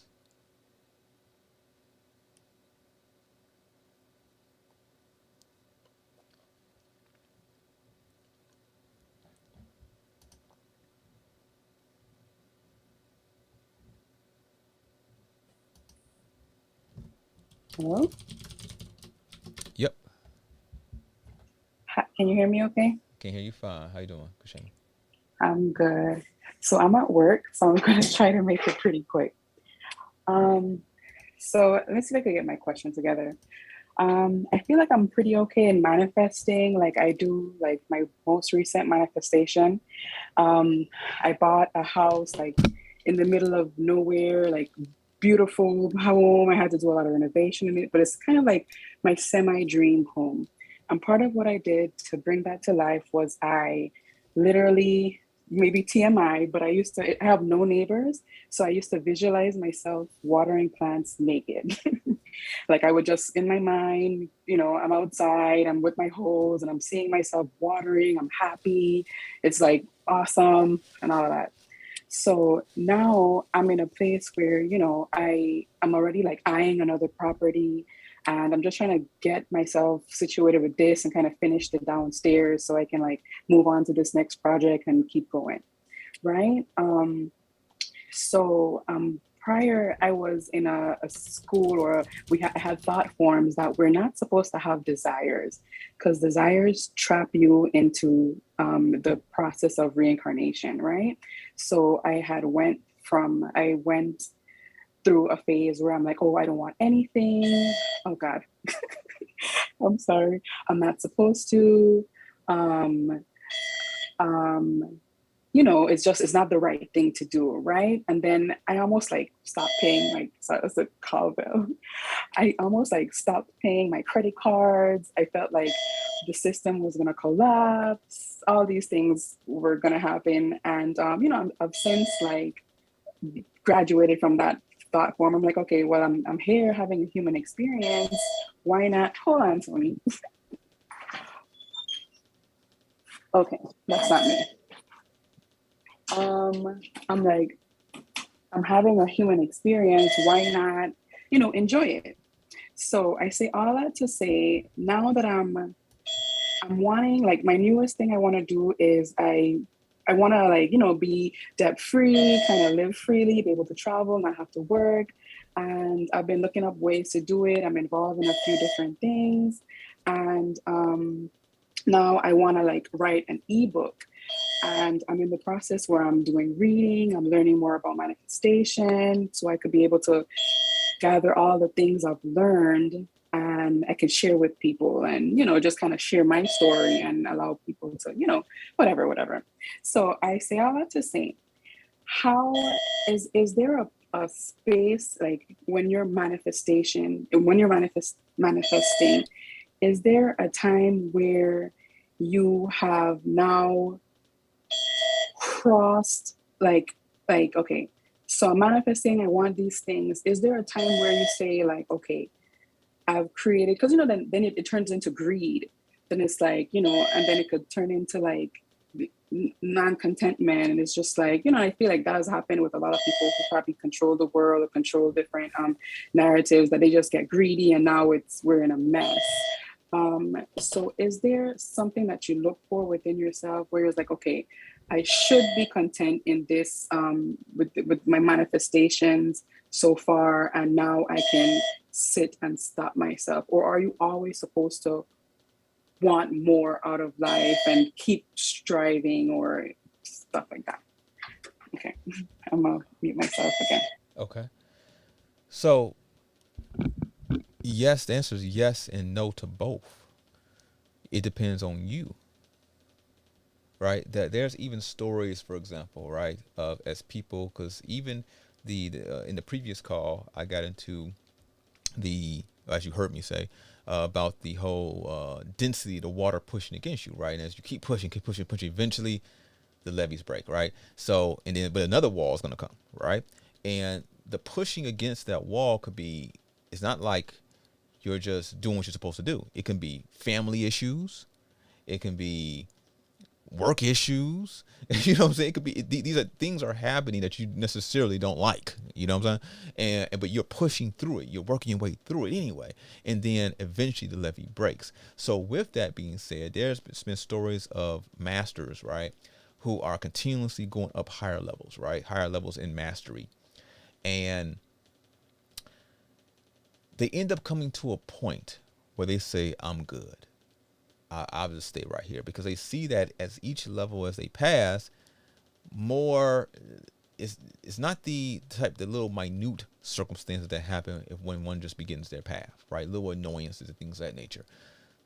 The things that tend to happen where their circumstances tend to be totally cleared. For the most part, you look at their life and say, nothing's happening at all for years and years and years. But then some crazy dramatic thing would take place, right, that will wipe out half of humanity, right? But that's there on their path, right? And they have to get through on their end. That doesn't wipe them out. It's the circumstance that's been presented, and if they pass it, then they will level up even some more, right?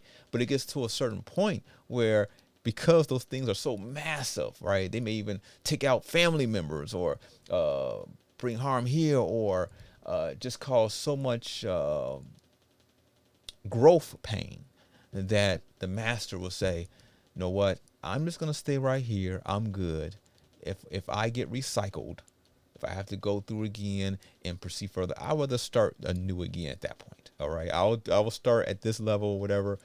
When I come back and do what I do, I'm not, I don't want to proceed forward at this point. 'Cause at that point, that person probably is, let's say, 60, 70, 80 years old. At that point, they don't want to continue to be battling the energies that are around us. At a certain point, one may want to sit back and drink some lemonade on their porch swing.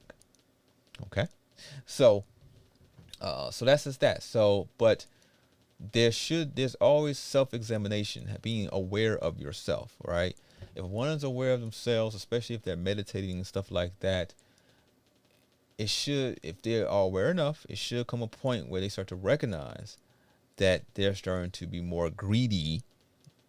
Okay, start to putting their hand in other people's pots when they have achieved what they, at first, is something they really wanted to achieve, and realistically, if they took a step back, they would be cool at what they achieved.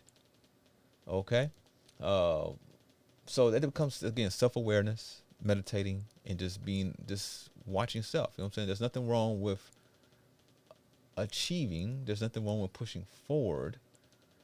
There's nothing wrong with having a better life. You know. But now you have mentioned something very specific, though, that I want to mention here on this call, since there's so many listeners here, and that is that the world is crashing and stuff like that, or the reality as we know it is. There is some truth to that. No one has, so far, the few months we've been doing these calls, like even Skyler, when he had called us up, and he was like, "Yeah, I want to mention what's been taking place the last few months." I had to look back and say, "Yeah." I looked back as he was talking. I looked and seen when he was on the call. He was on the call in August. I didn't realize Manifestation Wednesday has been going on for that long, right? Time just flies by. But I'm saying it to say that there's certain questions no one has asked, okay? And it doesn't mean a person is supposed to ask, but they haven't. So certain subject matter we have not gotten to at all. And it's meant for you all to ask, not me to just put it out there. So, but when it comes to the reality around us, there is a crash taking place, but it's a purposeful crash. It is a orchestrated crash to bring in what many of us have heard of as the Great Reset. Okay, it's the resetting, which is not the first time it's been reset. It's been a few times now. Okay, that society at a certain point gets to a point, and they switch everything up, and then bring things anew. Okay, and every time it's renewed, there's changes in the reality. There's adjustments even to the beings themselves, or lack of beings themselves, and so on and so forth. Across the world right now, there are people in all types of places standing up because they see what's taking place all around the place here. I'm going to say here something that I'm not going to get too much into it because it's meant for a future podcast, but I'm going to ask the question to the audience, and on the Zoom side and on the YouTube side. And the question is this.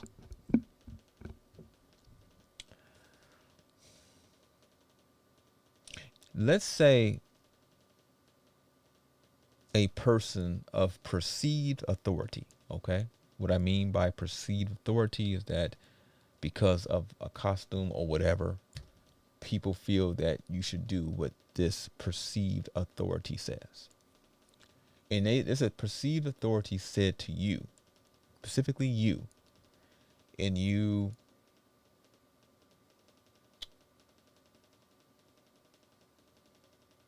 for example, this call, like a few calls we had, deal, of course, directly to manifestation and manifesting. This perceived authority said to you, I don't want you to do that. I want you to just sit there. I don't want you to even put forth any practicality. I just want you to sit there. But you will say to them, let's say, for example, well, if I sit here and do nothing, I'm not going to have anything. And there are just certain things I want to achieve for my own personal being. But they said, no, I don't want you to do anything. What would you do? And be honest. Will you stop? and not do anything until that authority tells you it's okay? Or would you still do you anyway? Okay, I'm going to wait for everyone to answer here. So on the, even those on the Zoom side, you can unmute your phone to just tell me your answer. On the YouTube side, type out, would you wait until the authority tells you it's okay to move on? Or would you not listen and just move on anyway? Okay, in your manifestation, in your just wanting something in life for yourself. Okay, which one will you do? Let me know.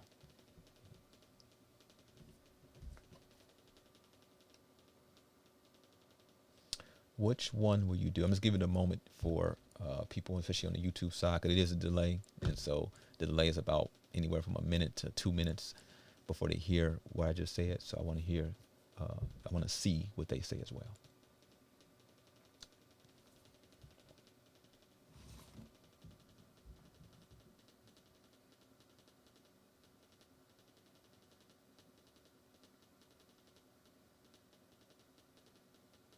Okay, so I'm going to read what some people on the Zoom side says, and then I'm going to the YouTube side. So one person on the Zoom side said, she said she would do the opposite of what this entity says. Another person says, I would aggressively do me. Another person says, I wouldn't wait. Another person says, I would move on.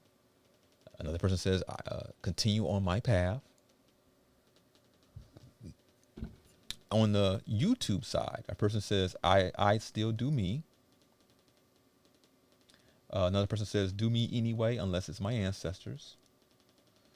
Another person says, I would proceed with what my gut and what my spirit is leading me to do. I would not rely on perceived authority suggestions. Another person says, keep moving forward. One person says they'll wait. That's interesting. Okay, and thank you for being honest. Another person says, I would do me. Another person says, keep moving forward. Okay.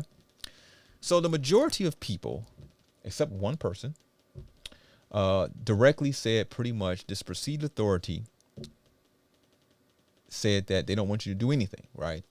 To achieve nothing, let's say, they just want you to sit there until they decide, or this entity or this authority decides it's okay for you to do something. Or would you do you anyway?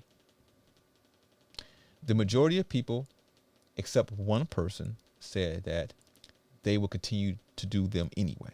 And one person says they will wait on this authority until the authority tells them it's okay. So all of you people who are listening, here in America, what we call America, there's a lot of America hate. The energy is hate America, right? And so, and this goes into some things I've been going to talk about for a while, even though they're going to be spread over different podcasts and stuff like that. But I just want to give you all a really direct view of the reality around us, okay?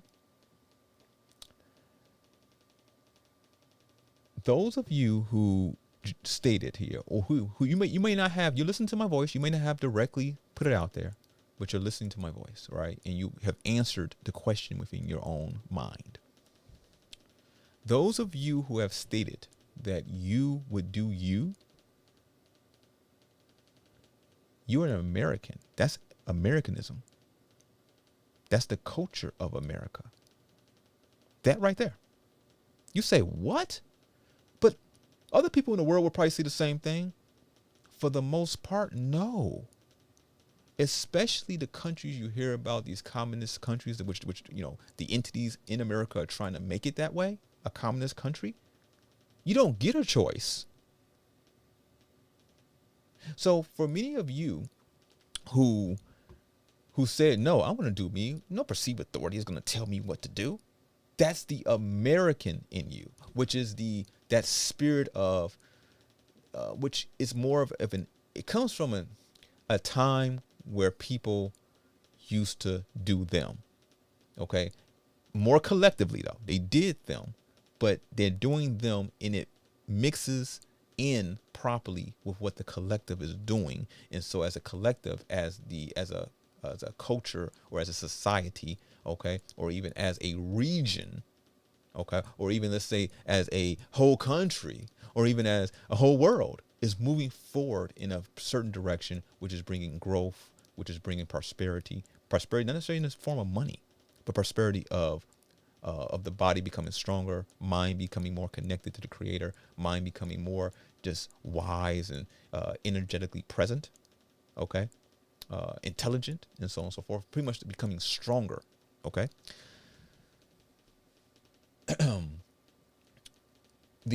So it's more ancient in that. But with that being said and done, the fact that you will want to do you is, again, keeping things simple and keeping things in the perspective of what we see going on around us today. Again, because there's so many complexities we could add into this soup that would make the soup so complex, it would take us a huge amount of time to be able to discern the complexity on our tongue. But to keep things simple,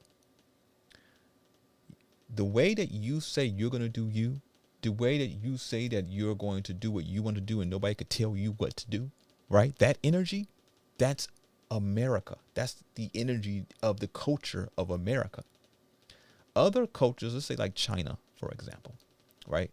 And if you notice, a lot of people who are coming on TV, for those who do at least watch it, even on the internet, when you watch these news things, you typically, when the most outrageous bend the knee type of energy, control, super surveillance, typically is a person from one of these cultures, one of these combination of cultures they tend to put up, who says, yes, we need to have this. It would make society better. Right? And when I see things like that, that's 100%, that's literally the polar opposite of the American energy. Right? If you like authority telling you what to do, how to do it, when to do it, you live in squalor or one step away from squalor, okay? That's the energy that they're trying their best to bring everything down to. Many of you have heard this saying that I'm about to say: you will own nothing but be happy. Okay? That was done by the head of the WEF. I'm going to show his picture here. So give me one moment here to get his picture.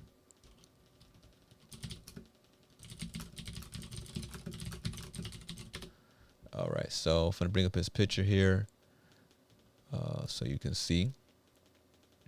His name is Klaus Schwab. And so I'm about to save it here. You're about to see it here in a moment. So we all could be on the same page.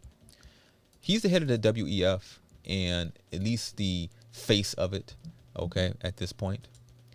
And let me show you here.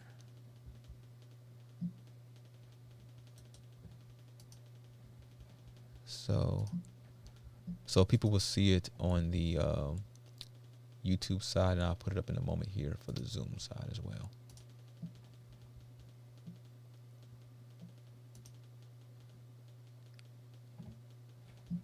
Okay.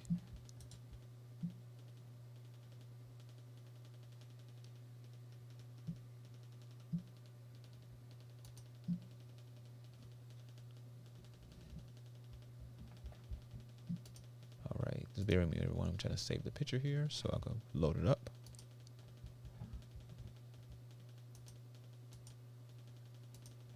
Okay, so here's the picture here on the YouTube side. You'll see here on the screen Klaus Schwab of the World Economic Forum, the WEF, who's saying you'll own nothing and you will be happy about it. So this type of energy,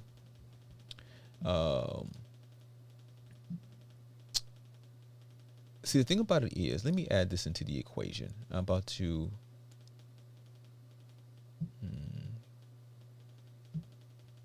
all right, I'm not going to be able to do it on the Zoom side because I have too many programs open, and it's not going to let me to share the way I would like to share. So, but you'll see it on the YouTube side there. So the thing about it is that the idealism itself is not a bad from the ideal perspective itself. So, for example, which is the Agenda 21. okay, which is, let's say, to live more sustainably, not pollute the oceans, to leave space for wildlife and so on and so forth. I mean, those are good things we all, probably agree on. All of us here may agree on that, right? But it's the way you go about those things, right? And because it's a very, it's a psychopathic, but not just a psychopathic mind. It's kind of like a retarded mind, okay? A retarded psychopathic mind. And so things could be done in a way, let's say, that are not as painful. Because think about it.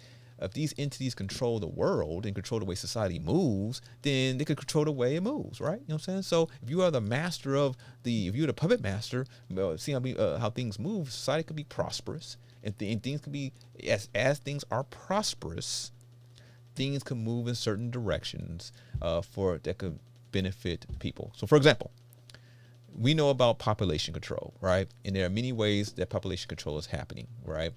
Feeding people's children that they're, killing in the womb, for example, to Moloch and other spiritual entities, okay? Sacrifices, that's one way of population control. Condoms, all type of stuff, right? So this is basic stuff that I'm sure most people here know at least some of. But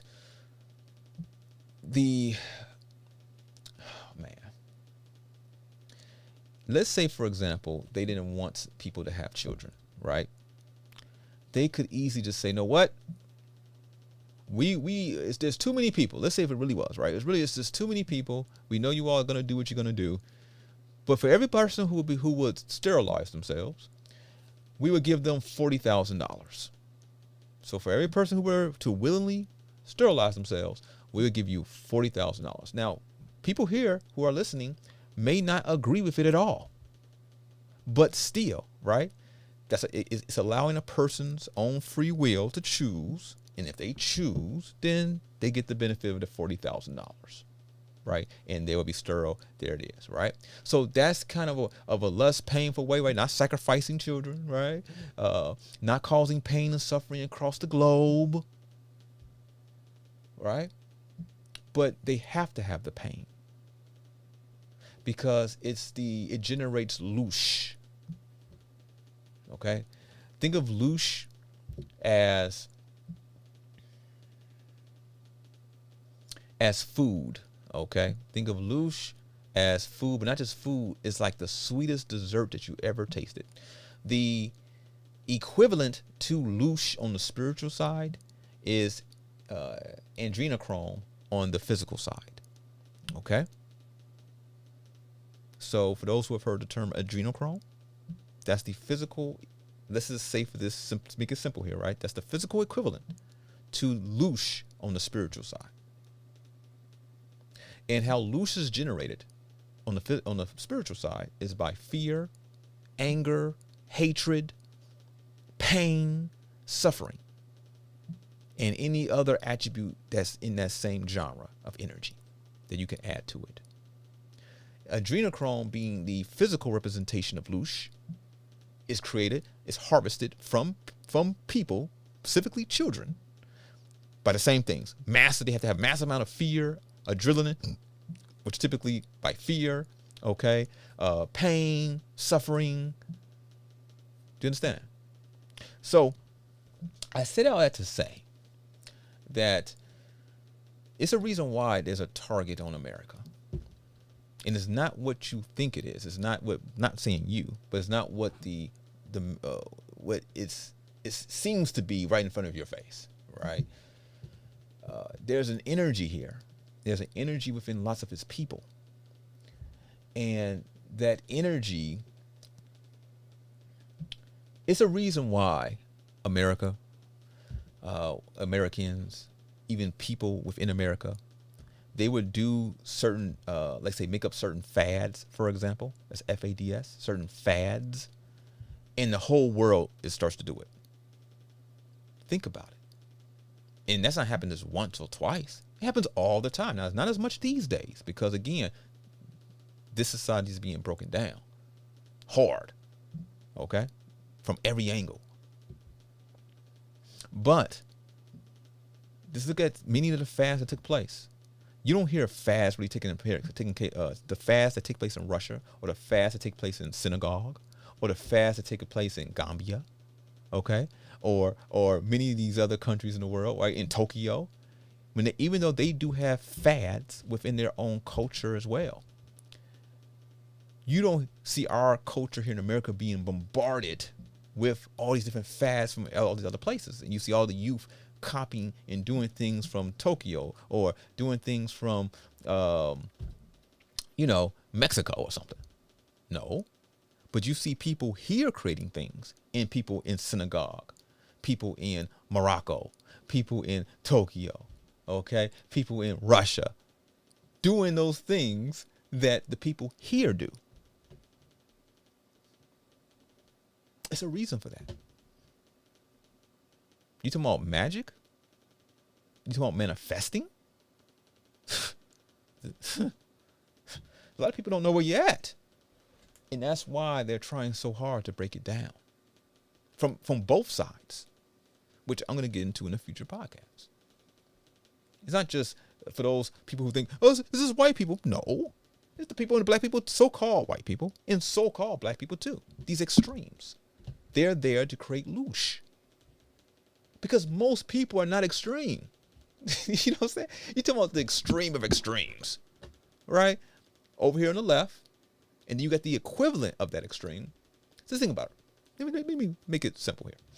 Let's say, to make things simple, let's say on the extreme, let's say so-called white side, you have the KKK, right? This is an example. And then on the extreme black side, you have the Black Power movement, right? Like let's just say the ones that you see even running around here causing problems, right? Not building anything, causing problems, right? They're both extreme. If you were to listen to their ideologies, there is some truth in both of those extremes. There's some truth on both sides, right? But that's the whole point, is to bring you in with that so-called truth. But the whole point of them is not to be truthful, is not to actually build anything. The actual purpose of them is to be the extreme of each other, right? To create both sides false narratives so that they intertwine with each other, okay? So they intertwine with each other. In that intertwining, that aggressive motion, like the agitator that is within a washing machine, right? The agitator in a washing machine, let me change the screen here. The agitator within a washing machine, what does it do? It helps to get the dirt off the clothes, all right? The little thing in the middle of the washing machine, right? So the whole purpose of them is to, through their control, both of them are controlled, right? Is to hit each other and bring you into the mix, because the whole purpose here is after your soul, is after your energy. They're just part of the tool set to help to try to convince you to join in, right? So you could build up your energy, right? Because you become a fanatic, let's say, and that energy intertwines with each other, and it creates spiritual loosh. And the gods, these gods, are happy because they're being fed. So when you say what they really, really want, is for the masters to join in. I'm talking about the few masters that are left in the realm. I'm talking about at some of the highest levels. They want them to join in on it, because that's when the most precious loosh is generated. You know what I'm saying? So anyhow, so we went off on a whole monologue there, but you all, I'm sure, enter and understand what's being said. So with that, and everything deals with manifestation, right? Everything deals with growth and so on and so forth. And all across the world, people are getting fed up. All across the world.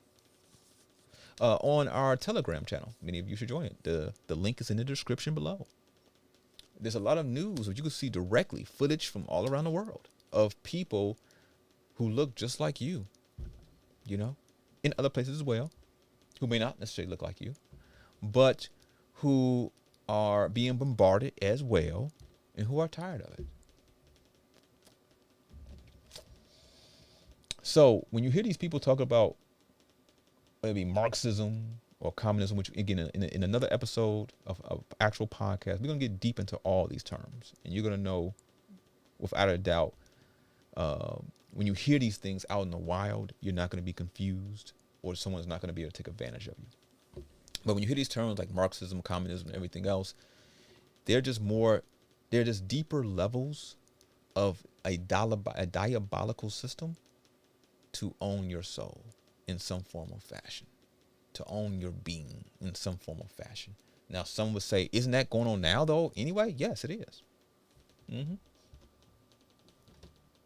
Yeah. So, anyhow, with that being said, is there anyone...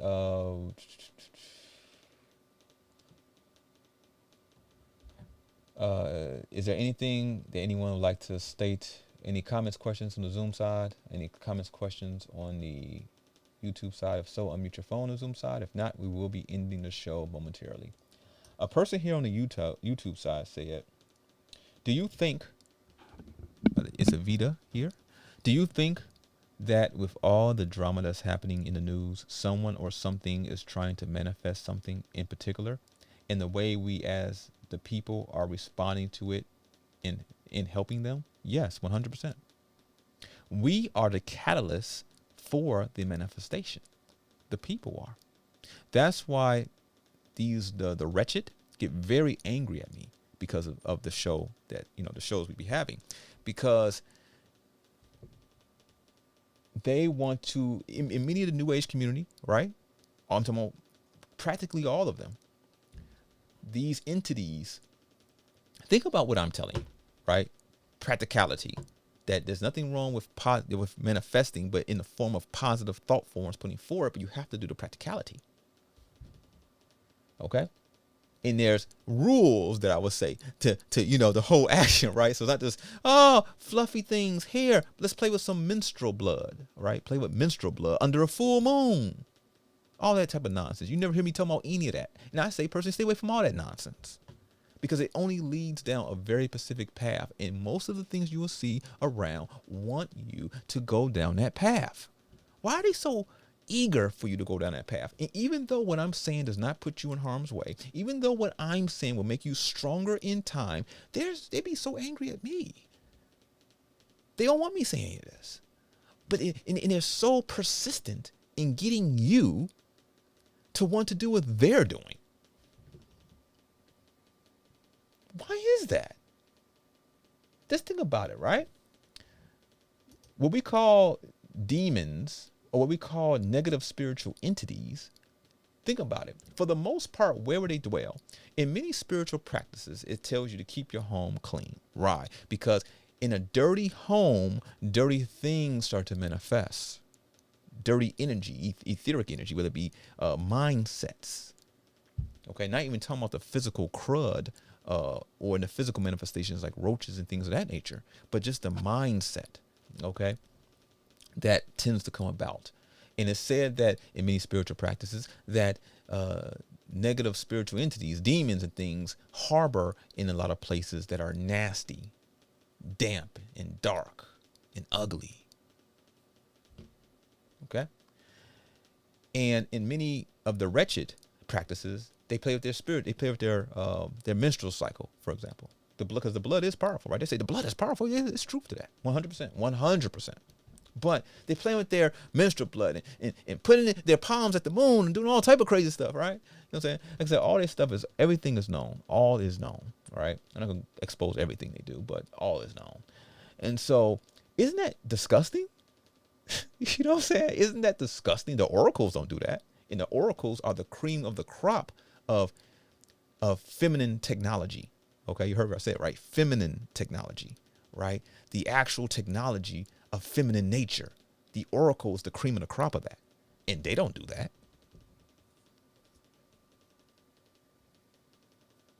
And that power comes in their purity.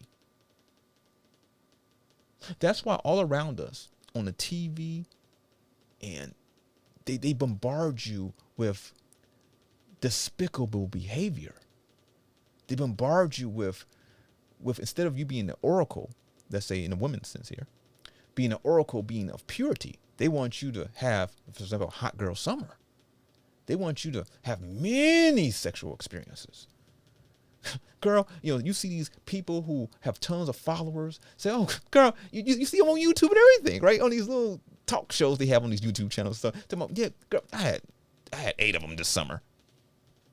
And they put it out there as if it's such a good thing. Why are they trying to bombard you with this behavior? Why?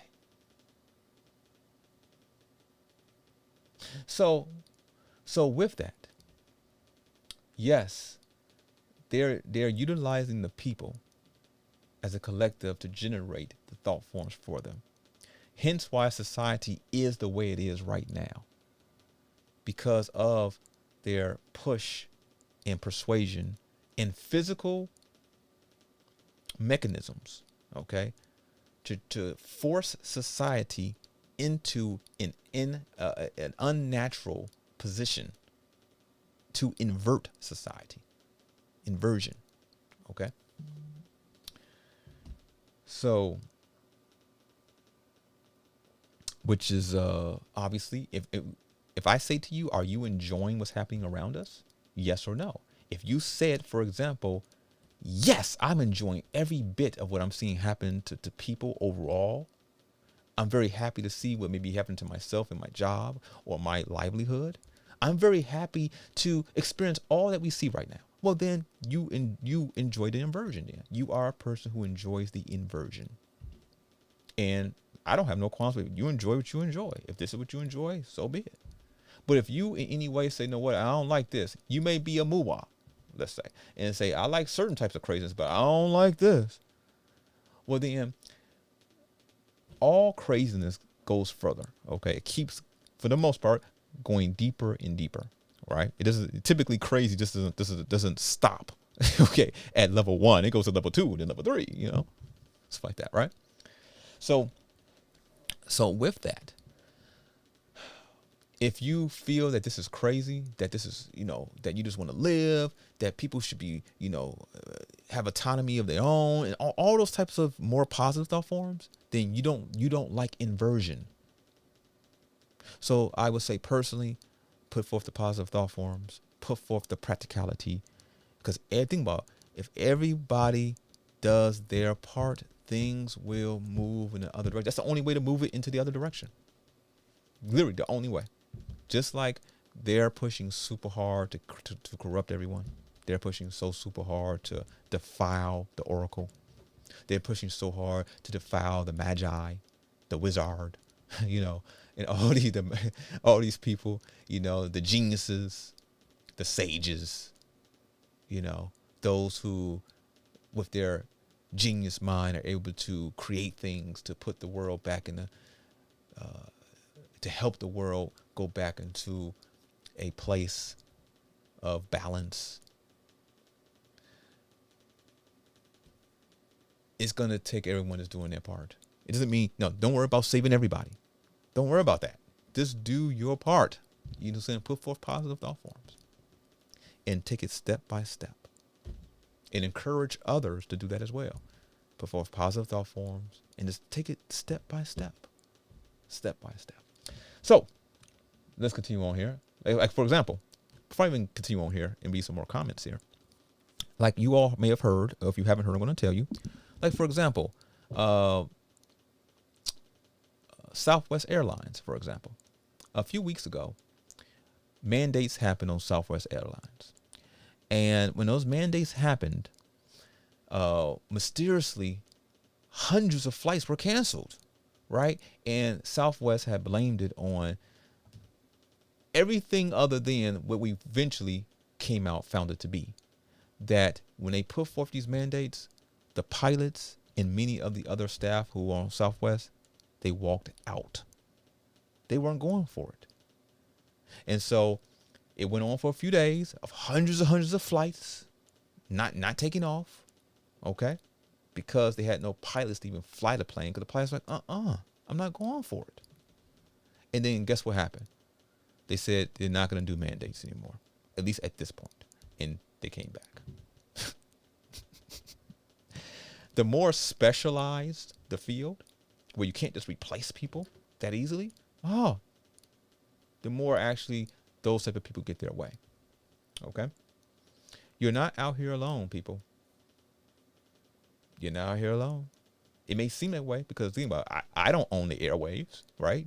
I don't own the major media, right? If I own the major media, it'd be all, instead of all these negative thought forms and all these movies that are all negative, it would be movies and things that would inspire you. Even when it comes to architecture, for example, what we have now in America is even communist architecture. You say, what? What does that mean? Do you notice that a lot of the newer buildings and stuff like that over the last few decades are all gray? They're that gray, non-colorful. Yeah, you may put up one colorful building, but all the rest of them are all gray, dark, all square blocks, no ingenuity to it at all, no genius in it at all, just square blocks of gray. That's a form of brutalist architecture. It's a communist ideological thought form to make you uninspired, to not inspire you. There are architectural shapes, okay? Architectural shapes in a way you can even create buildings that when you look at it, it will actually inspire you.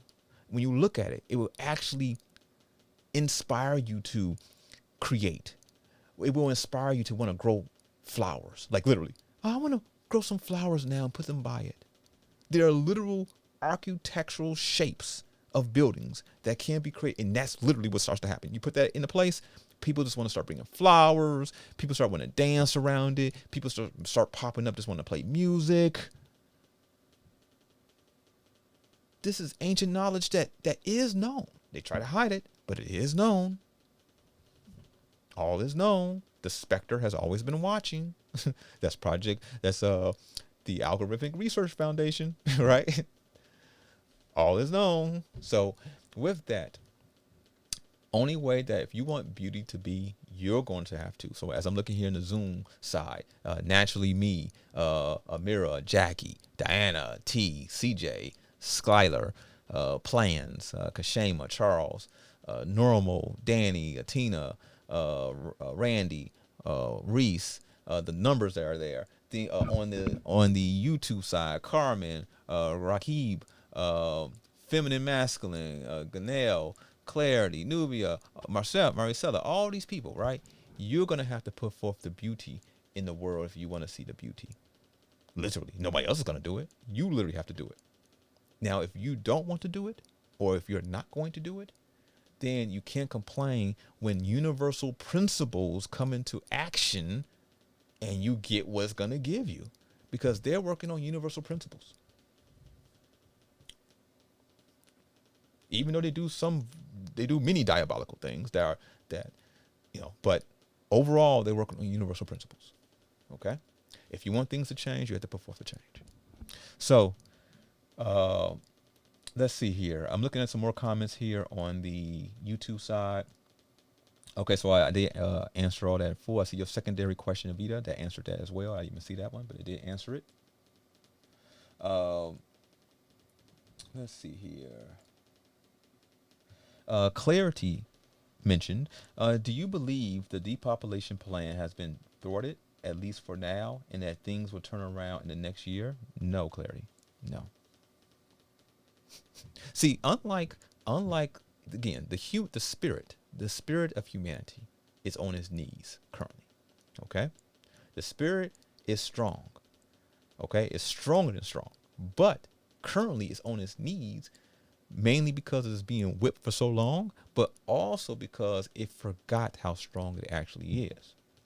The difference between especially now, the difference between the Muwa in their draconian host and the other side mainly is that even when things don't go their way, they're going to keep pushing hard. As hard as they're going to keep, as hard as they're able to push, and they're going to keep doing. They're going to keep hitting you with it. especially through means of communication, okay? Like the media, for example. They're going to keep hitting you with nonsense, keep hitting you, keep hitting you, keep hitting you, keep hitting you, okay? Trying to wear you down. Where on the positive, on the other side, not positive, but on the other side, like you who are listening here, those who may listen to the future, what happens with the people, okay, is that they're so beat up in things that when something doesn't go their way, how many people, even in your own life, you've seen that when something doesn't go your way, people just give up. They say, oh, and they turn around and or go in a different direction just because they had some resistance. That's the problem. On the other side, of course, at times they have resistance. Of course, if there was no resistance, everybody would literally be face down right now. Just naturally, the spirit. We're talking about the spirit here. We're not talking about even physically doing anything. If there wasn't any natural spiritual resistance, everybody who's listening to my voice right now in the present, and those who will listen in the future, which it would be your past, you would be face down in the dirt right now.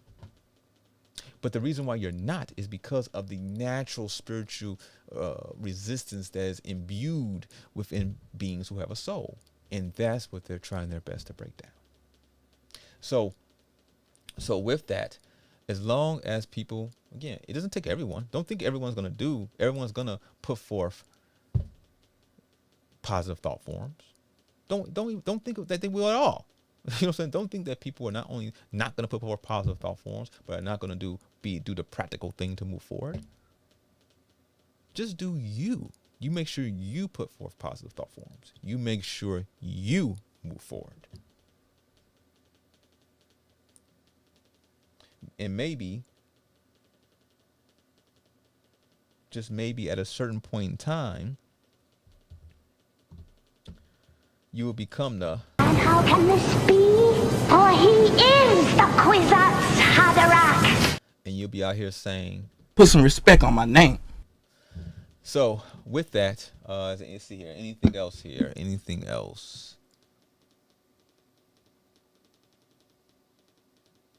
Okay, Kashama, on the YouTube side, can you speak on what I mentioned about having desires and being stuck in a loop of reincarnation?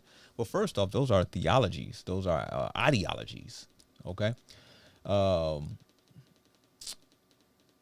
Desire itself could possibly lead to negative outcomes and thought forms, okay?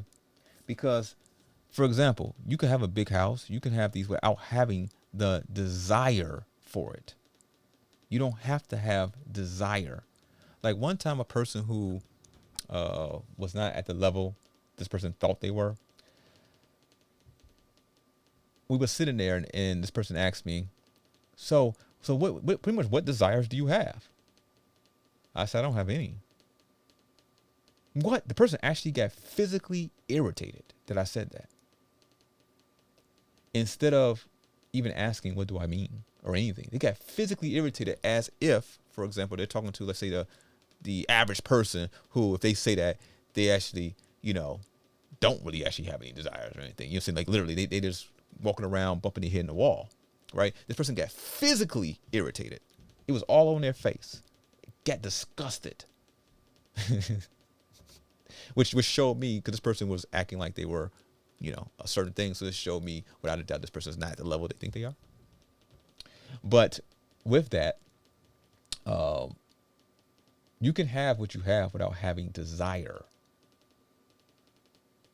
Okay? If, in your case, though, if thinking about anything like that, it creates in you a fire of desire, then you need to meditate on that yourself. You need to actually meditate and see why you have such a high level of desire. Now, in knowing who you are, this person who asked that question, I know her, right? So in knowing who you are, you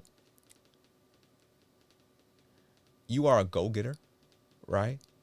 And so go-getters go get. Go-getters create. Go-getters tend to manifest. That's literally who they are. You get what I'm saying? Like many of you see personally here, right? I'm always creating all these different things. You all see all these different cartoons. There's many, many more kind of like cartoon audios and videos coming down the line, right? You know what I'm saying? And I just can't help it. I just keep creating, keep doing it, right? Because it's who I am. But do I have a desire to create and do this? No, I don't have the desire to. It is just literally who I am. I just create, right? So in that regard, differentiate within yourself. Is it a desire from the literal term desire, which eventually does lead to many times an insatiable need to have? Or is it just because who you are and you want to expand? Okay. Now, if that is the case, there's in itself, there's nothing necessarily wrong with that. It's just that you just got to stay balanced. How you stay balanced is by meditating and knowing your internal state and knowing when you're going above that internal state where you get the most comfort at. Okay. So let's say you're meditating, you're going deep in meditation all the time. You know, you can feel when your energies are a certain way, right? And you know, when your energy reaches this level, you tend to not listen to people. You tend to get angry at people. You tend to berate or disrespect people when your energy gets to a certain level. Okay.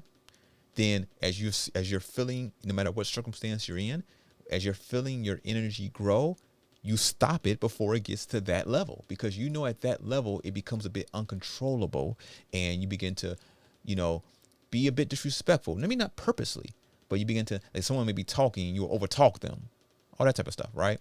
And so you just check yourself. You end up checking yourself, and then as you feel your energy go, for example, to that level, because you're in a certain circumstance, you would take some deep breaths to bring it back down so it does not go over that threshold. Okay. When it comes to the loop of reincarnation, we get into that in the class, okay, in March. Because it gets into a bit of stuff that we're going to be covering anyway. So, anything else? Anyone have anything to share? We kind of hit all different types of topics, man. Totally, of course, unexpected. That's why I love the Manifestation Wednesday show in the global metaphysical family is here from all across the realm, because you basically be surprised. People who listen to the show, even the dark side listens to the show. You know what I'm saying? Straight up, real talk, right? So with that, I do see Skyler. I do see you get your hand up there.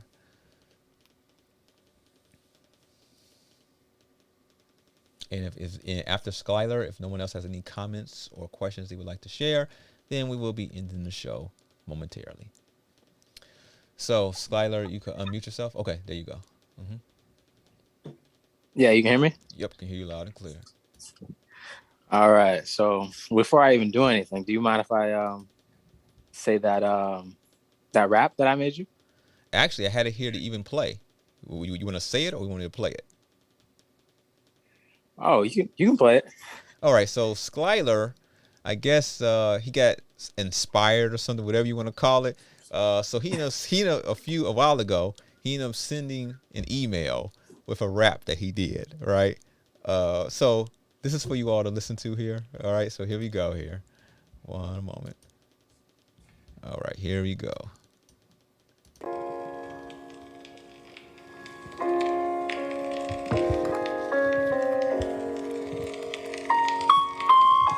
I think about Dr. Blair and who fought for him.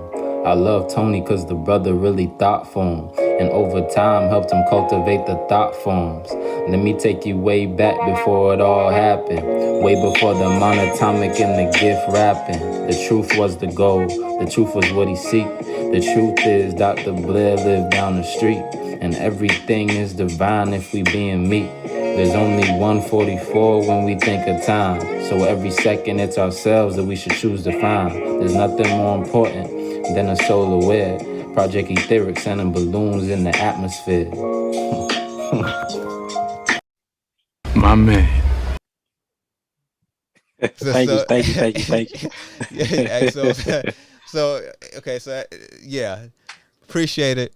When I listen to that, made me smile from ear to ear. I'm smiling right now from ear to ear. Hey, Dr. Blair's smiling too. Absolutely hilarious. Absolutely hilarious. Do appreciate it though. You have anything else you wanted to? That was it. Oh yeah, that was it. Okay, cool. I appreciate it. Yes, sir. So many of you do those types of things, right? So again, don't be afraid to step out and do you, okay? Because guess what? Now, some of you have even had, when I was doing one-on-one consultations only before it became a Manifestation Wednesday thing as a group call, many of you would call and you would have these thought forms, right? And maybe an idea, maybe something that you wanted to do, a product or service you wanted to create, a place you wanted to go in the world, right? And you would say this to me, and you would say, "What do I think?" Then I will say it back to you, right? What do you think of what you just told me? And summarizing here, they would say something to the effect of, "Well, I think it's cool. I like it, whatever." And I would say, "That's cool with me too." You see, the thing about it is, it's not, if you are moving and you're not harming anyone, and you feel that in your path is something for you to do, and it literally is something, it deals with your own creation, okay? It deals with your own creation, deals with you moving forward within yourself.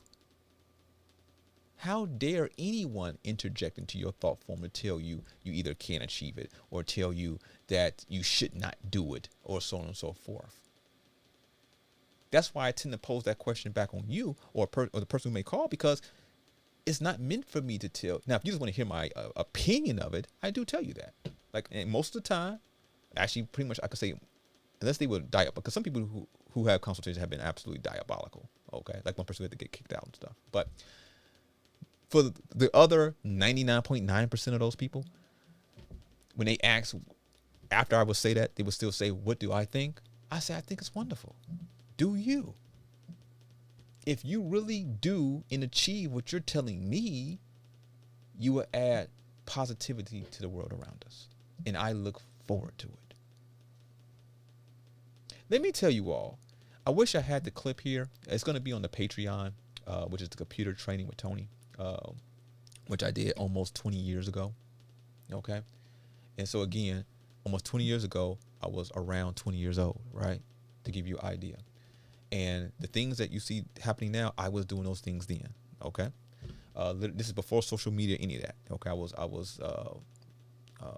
renting out hotel spaces and hosting events and stuff like that, even for free.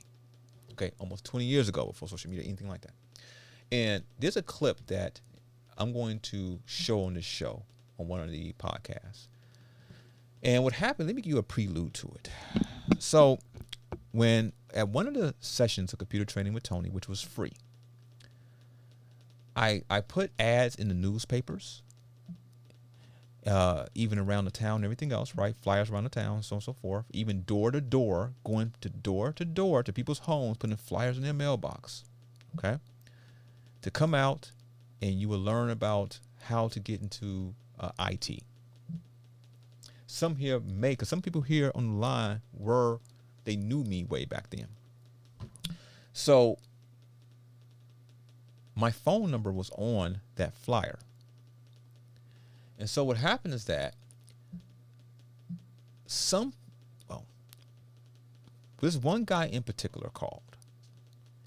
And he said, "Can I speak to Tony?" I said, "This is him." He said, "How dare you?" I said, "What?" It threw me off. I'm like, "What? How dare I what? How dare you offer something like this?" And this brother cursed me out and said he gonna come get me. That blew my mind. On the Computer Training with Tony, at the actual event, at least one of those events anyway, that this took place, right? At the actual event, toward the end of the class, I mentioned this to the class. The brother who called me out and cussed me out and told me he gonna come get me, literally, right? You see, I still did the class. Stuff like that doesn't do anything. Doesn't worry me at all. So still do class, but still, he said he's going to come get me. He was there. And he stood up. And he said, which is, you never will hear anything like this happen. He stood up and said, if Miss Blair, because at that one in particular, Miss Blair was there, who also listens to the show. And so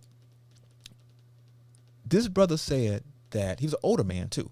Remember, I'm around 20 years old. This brother was what, 40s, mid 40s at the time, right? He stood up and he apologized and said, that was me. He said, I don't know what got into me, but in just seeing that someone is offering information like this, even for free, it pissed me off. And he said, I'm sorry again. And he said, I am so happy that I came. He said, I learned things and it so on and so on. So you will hear it on Computer Training with Tony. Couldn't make that up. So this type of, you have to understand the energy. Now that's almost 20 years ago. And I was doing things even before that. And weird stuff used to happen at times and times. Many of you seen even in the previous podcast, the pictures of me getting awards and stuff like that for giving computers and things to the youth. Most of your YouTube people, most of the people around cannot say that. They have not put in that type of work. And in doing that type of work, without you even seeing my face, well, knowing me personally, you don't need to know me personally. Just look at the thought forms. Okay? You know what I'm saying? Why you want to know me personally? The reason why people want to know people personally is because they're looking for a Messianic figure. And that goes really, really deep into a whole other category of things. That's the reason why. It's not somebody that they want to believe in or something that's inspired them. People have this embedded psychological need to have someone that they can praise in front of them. And I purposely step out of the way, and people don't like that because they want that Messianic figure. They want someone to praise. They want someone to hold high. Okay? And when you don't step in front of them, it does not satisfy that need. And then when you don't satisfy that need, people who are especially muwa tend to invert on themselves. And they tend to call that person names. They tend to be disrespectful to that person. And that person didn't do anything. They just didn't want to be the person that you praise. They just did not want to be the person that you want to make a Messianic figure of some sort. So going back to almost 20 years ago, a person actually did that to me. Again, things have happened after and before, right? Even like 2 years ago, I had to kick out somebody out the medicine who was only in for like 3 months. And within 3 months, I didn't even know. It was causing all type of problems. And I didn't know that they were causing all type of problems until it came to a certain point. And I'm like, what? And they found out the moment they came in, they started putting forth negative thought forms until they were kicked out. Okay, and after actually that's about 3 years ago. And then they were kicked out, and then everything, you know, everybody was back to normal. And everything's prosperous, for as far as in the communication, dealing with the communication within those who were around. You know, so with that, it's gonna blow you all's mind on the Patreon when you hear it, and it's gonna lead to further discussions. And then you will see that even though you're doing what you're doing, there's gonna be those who will try to be adversarial. There are those who will try to cause problems. Okay, it's in their nature. It's who they are. And spiritual things, spiritual energies are real. That person, even though that person, that's the first time out of all the times that's ever happened in my life, before and after, that's the first time a person actually even came and apologized multiple times. Okay?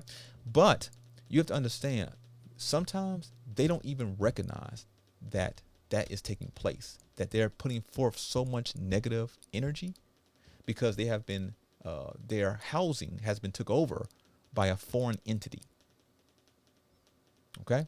And this is when at times people have lost time and stuff like that, right? Like they just black out.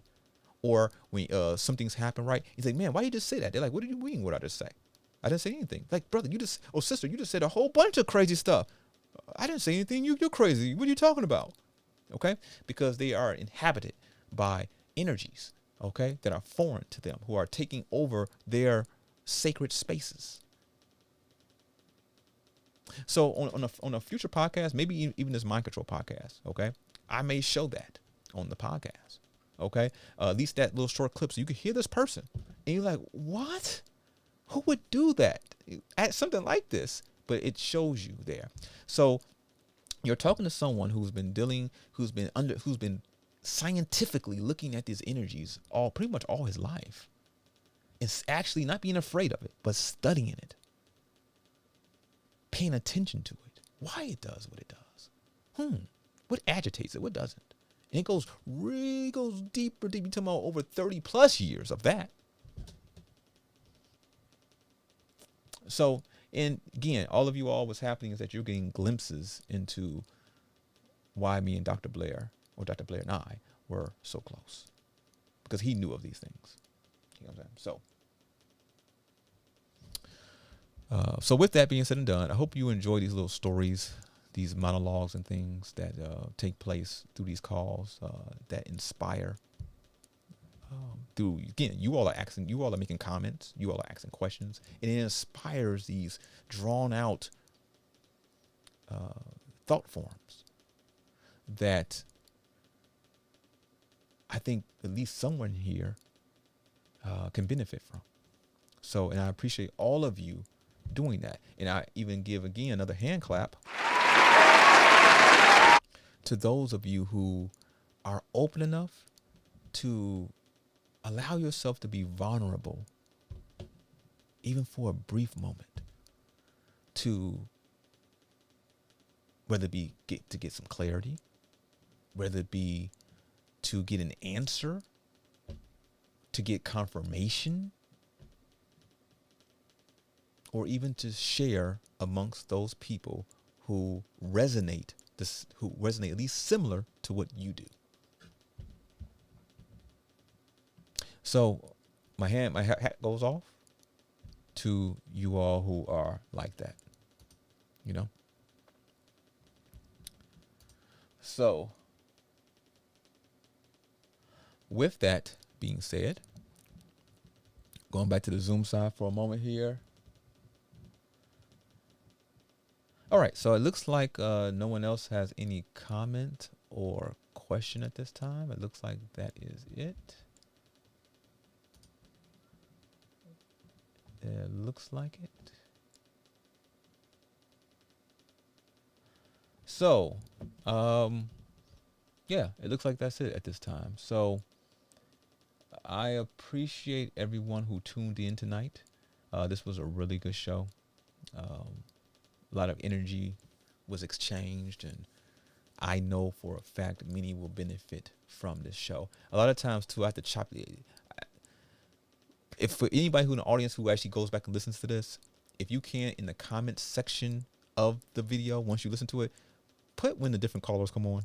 You know what I'm saying? So it can help me out a little bit so I could chop it up and make it more digestible. Okay. Or even like when I'm talking about something, if it sticks out to you, put the time there. So I will see the comment. All right. And I will end up making a video just with that thought form that you felt is really powerful, just so it's more digestible for the global family. Okay.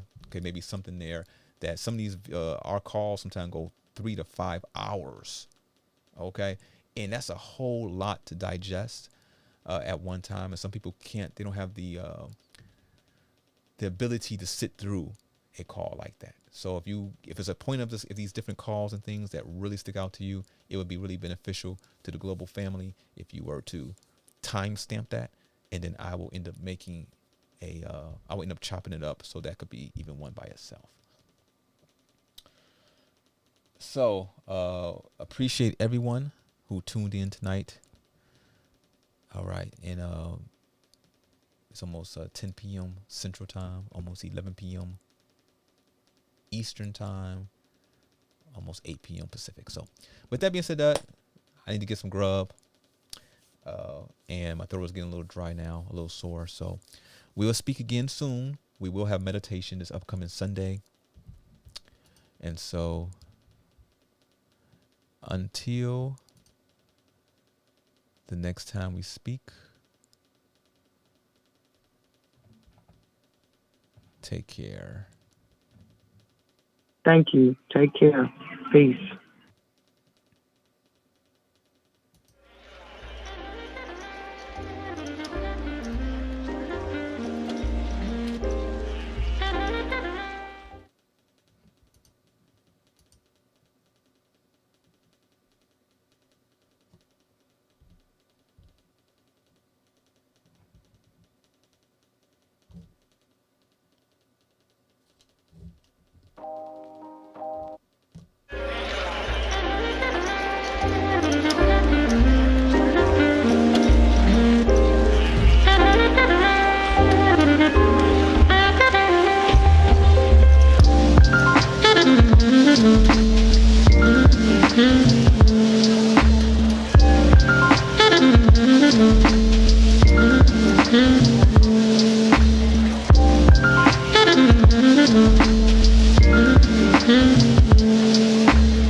I'm from, every man and woman cares for every child.